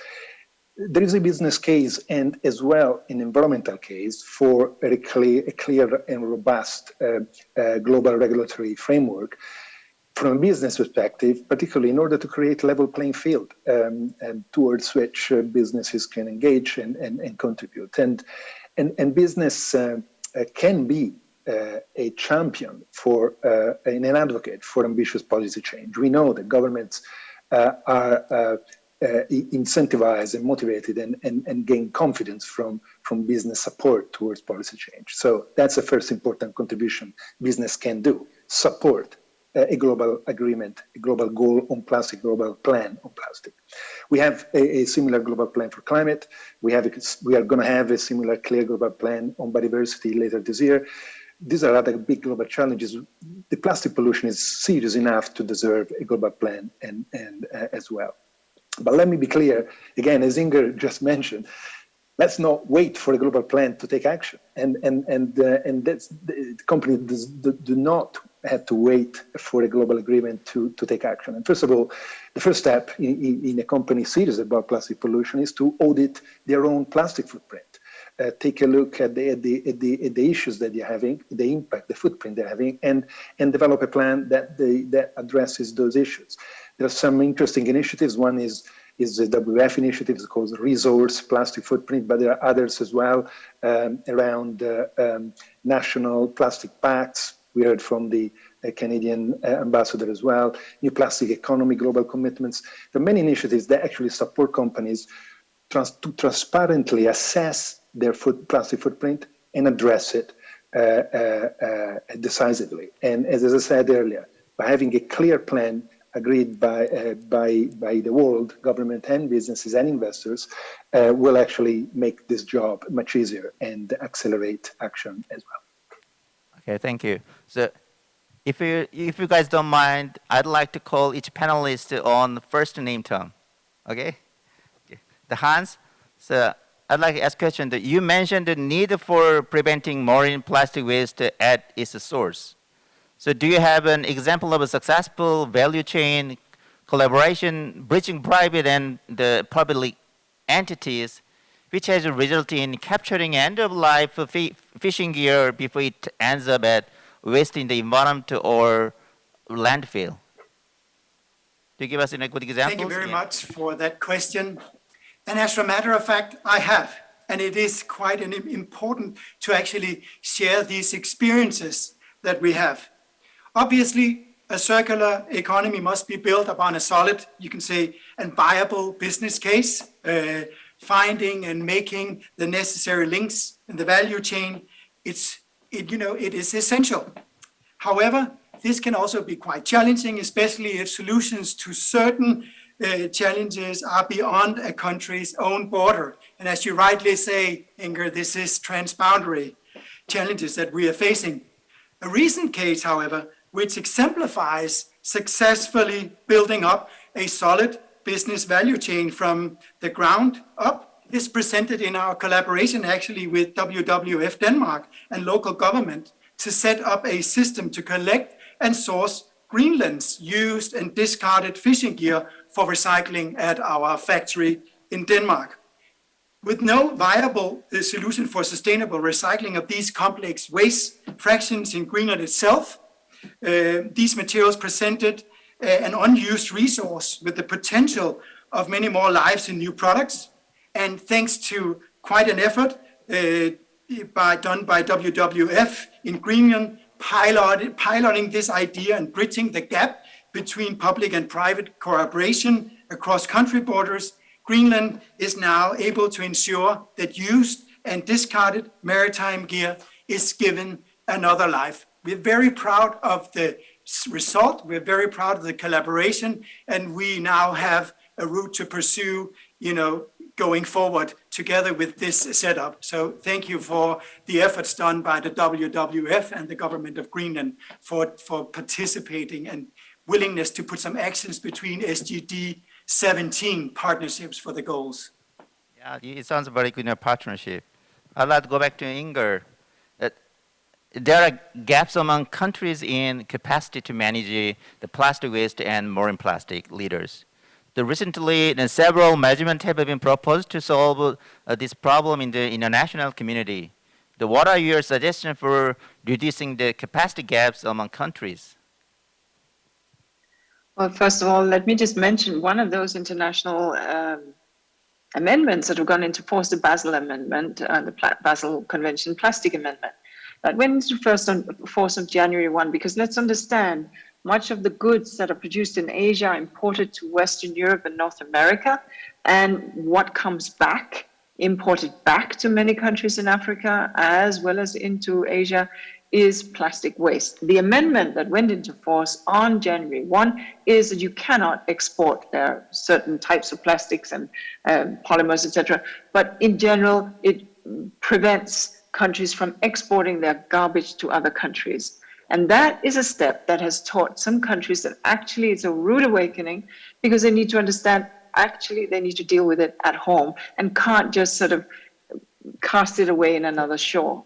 So that gap is one that I want to just be mindful of. There are these rules that have gone into effect, and we of course urge all countries that have not ratified Basel to do so. Now, in terms of and then the second point, I sit right now in Nairobi, Kenya, where we are proud to be headquarters as the United Nations Environment Programme. Rwanda and Kenya and some nearly 35 other countries, I believe, have actually introduced a ban on single-use plastics years ago. When you land in Nairobi, you're told in the airplane that you could be fined up to $1,000 if you have a plastic bag on you. Now, good on these countries. They've understood that they don't have the infrastructure to deal with it. They don't have the investors that are willing to invest in recycling. So therefore, the only choice they have is reduction. That doesn't mean we don't have plastic waste, because packaging still comes with plastic, etc. But they've just banned bread bags, for example, and now we run back to old style wax paper. So it can be done.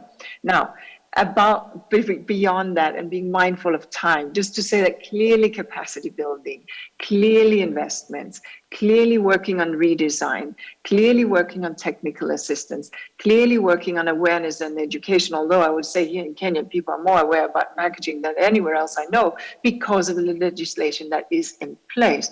But also sharing data and information. We heard from the introductory statement from the NOAA acting director, speaking to the US now wishing to map their own plastic and where it all goes and have a better assessment. That's good. We need to have a better understanding. But let's be honest, as Marco has said, we need some global dimensions of understanding what are the rules of the game here.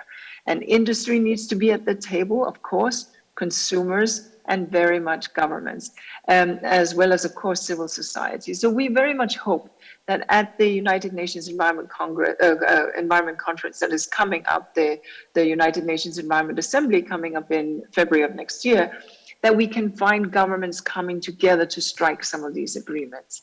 Let me stop here because I'd like to hear from my fellow panelists. Thank you. Thank you. So I go back to Michael. So to fill the gap between countries, the technical and financial support must be supported above all. The marine litter-related official development assistance, so-called ODA projects, are still very limited. So it seems necessary for developed countries to increase ODA support for these areas, or to expand or create new financial resources. So what do you think about this issue? Well, I think clearly the resources to address this issue are required to be shared. This has been as Madame Anderson has just pointed out, this has been a situation that has in some ways been imposed on developing countries, and even in the case of Canada, there's been several incidents where waste has been exported to countries in Asia, Philippines and Cambodia. And quite frankly, this reflects a lack of planning back home in Canada. And interestingly, these have turned into diplomatic issues as well. So to provide solutions to developing countries is in some ways to prevent the development of diplomatic issues and resentment against the countries where some of the plastics originate from. So in the case of Canada, besides our commitment to spearheading the Oceans Plastic Charter, as I mentioned, which started at our chair of the G7 in 2019, there's been another number of initiatives that we've embarked upon. I've mentioned already about how we've used funds to assist developing countries to develop their sustainable ocean plans. Canada has been a significant contributor to the World Bank's Pro-Blue Fund, which provides financial resources directly to projects in developing countries where they are aligned to the objectives of the Oceans Charter. We've also provided significant funding through a national fund on the Ghost, it's called the Ghost Gear Fund, and it's aligned with the Global Ghost Gear Initiative, which as Mr. Kirstensen mentioned in this example with Greenland, it's designed to recycle fishing gear. And in the case of this particular fund, it's funded, I believe, 30 projects, several of which have been outside of Canada. So these are just a few examples of how our country is approached. I'm sure other donor countries can come up with similar examples, but to shortly answer your question, absolutely, ODA has to play a key role in this issue. Yes, yeah, we only covered just the two topics, but we are running over time. So better to move to the third topic quickly. We will now discuss post-plastic society and microplastics. The first question goes to Hans. So one of the big issues in the international community is carbon neutrality. The carbon neutrality is also related to plastics produced by petroleum or natural gas. Some countries have announced strides to reduce the usage of plastic products. What ways can you suggest to reduce the production and use of plastics? Thank you very much for that question. And I definitely agree that it is vital to reduce the production and use of plastic wherever sensible. However, we must act accountably and evidence-based when deciding to reduce the use of plastics. Plastics, as has been said earlier, in fact, a wondrous and a circular material which can be used again and again, and has also contributed to and will contribute to significant CO2 savings. For example, and has done that in the logistics sector by extending the shelf life of food, and I could continue with examples. We have, however, to make sure not to transfer the environmental burden to a different sector or even another country when reducing our plastic consumption. Rather, I would propose the question, how do we reduce the production and use of environmentally and CO2 heavy virgin plastics? I even, feel like calling it black plastics. The simple answer, by integrating recycled green plastics wherever possible. And I have to say that the numerous product portfolio that we, together with brand owners and converters, have developed demonstrates that it is, in fact, possible. So I very much agree with Marco and Inga when they're saying we don't have to wait for legislative interventions or frameworks.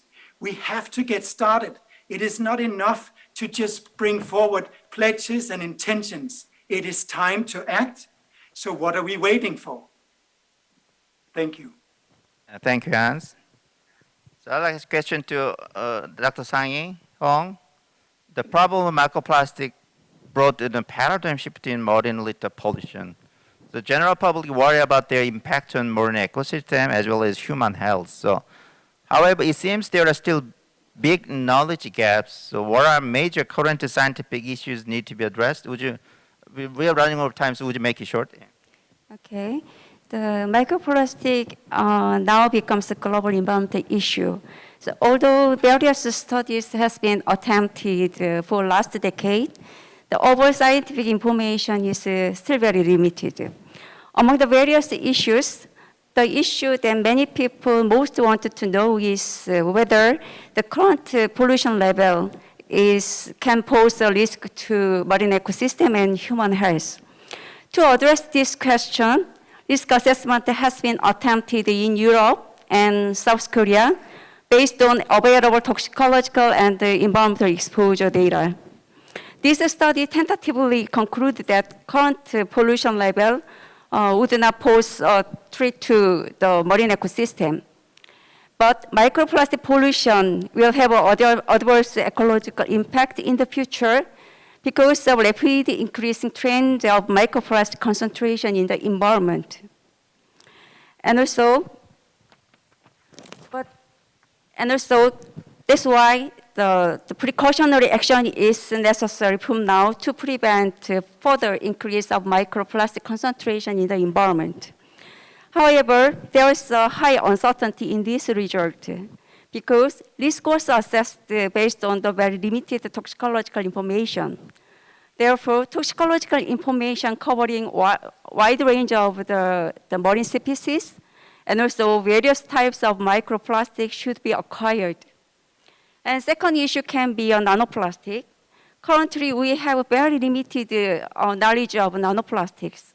Recent laboratory experiments showed us that the nano-sized particles can be produced from the surface of the large plastics by UV radiation. But their environmental existence and existing forms should be confirmed.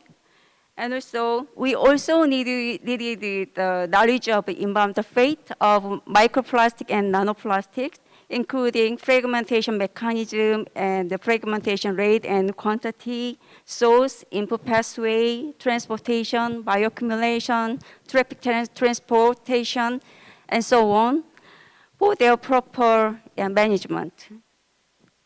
Okay, thank you, Sang-hee. So it'll be the last question to the panelists. Marco, to replace the plastics, the alternatives including biodegradable materials are being forced to use some countries. So on the other hand, there are some concerns that regulations on the production of or use of a plastic could affect unrelated industries. So what are the ways to find a mutually acceptable solution, and what are the solutions to enhance industry engagement? Thank you. I think this is a really key question because what we're really discussing here about plastic and plastic pollution is effectively a system transition, a transition from a linear to a circular system, a transition from an unsustainable to a sustainable system, both socially, environmentally, and actually economically too. So we know that focusing on defining the problem, it's relatively simple. Focusing on the solutions is a little bit more complicated, but still, the transition is really the difficult part of the whole process. And the reason is that every transition creates risks of instability, risks of winners and losers, risks of unmanaged trade-offs, and the risk of unintended consequences, creating other problems, environmental, social, of various nature. And particularly when sometimes the temptation is to implement simplistic solutions to actually complex issues. So that's where we need to focus on. We really need to really ensure and focus on a key element of an inclusive, a just, but also at the same time effective transition. One key element of this is really stakeholders' engagement. The most effective transitions are the ones where all the players involved in the system change are having a voice, are listened to, and they are part of co-creating the solution and the plan. The second key element it's to accompany these various players, particularly the one most affected and needed for a deeper transition, accompany with a number of measures.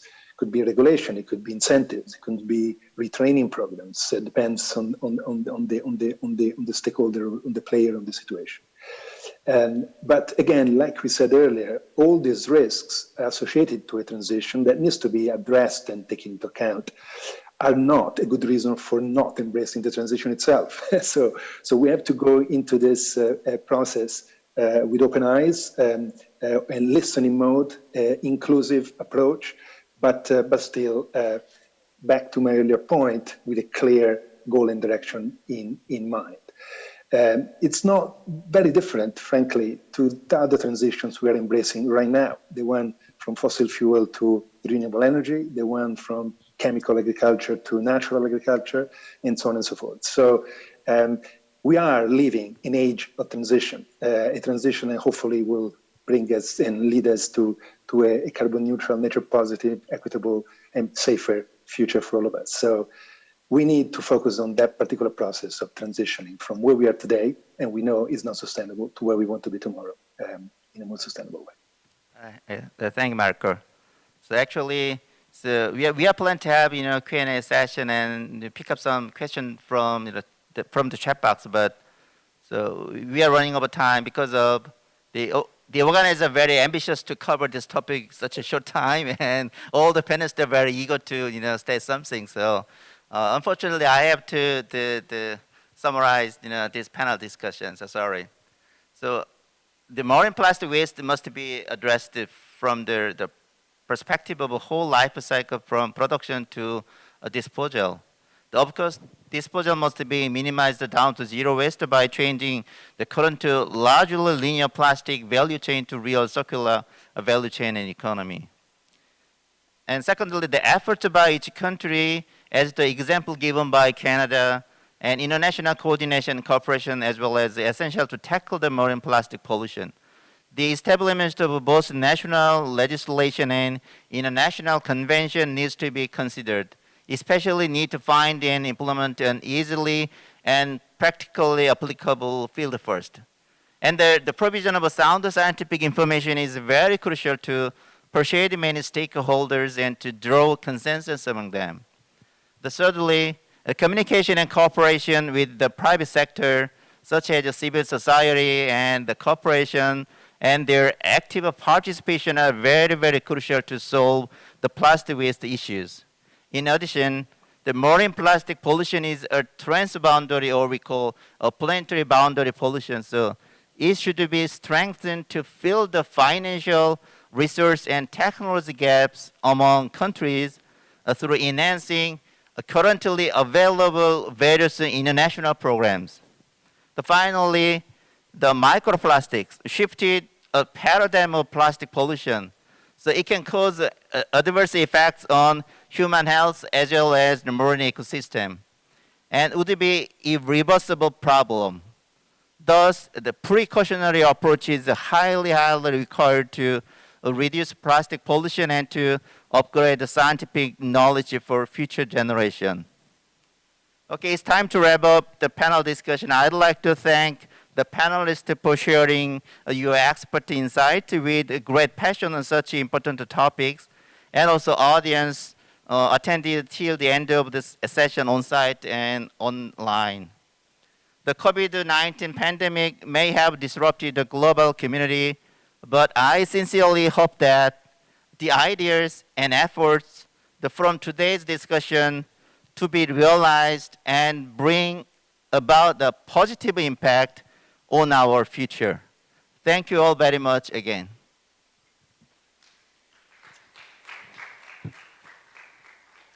Thank you very much, panelists and moderator, for your expertise and invaluable contribution to the session. Ladies and gentlemen, we've arrived at the end of the ocean session with a theme of building back bluer through oceans.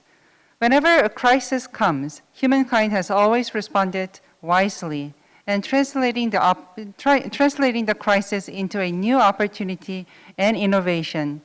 It is time for us, humanities, once again join our hands together as an international solidarity, open up a creative path for development to respond and overcome the crisis caused by climate change.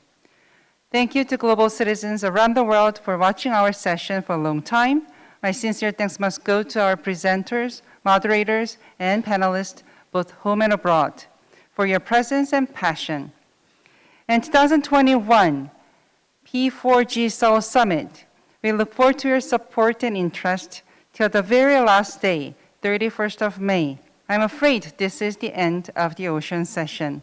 Now the session is officially closed. Thank you.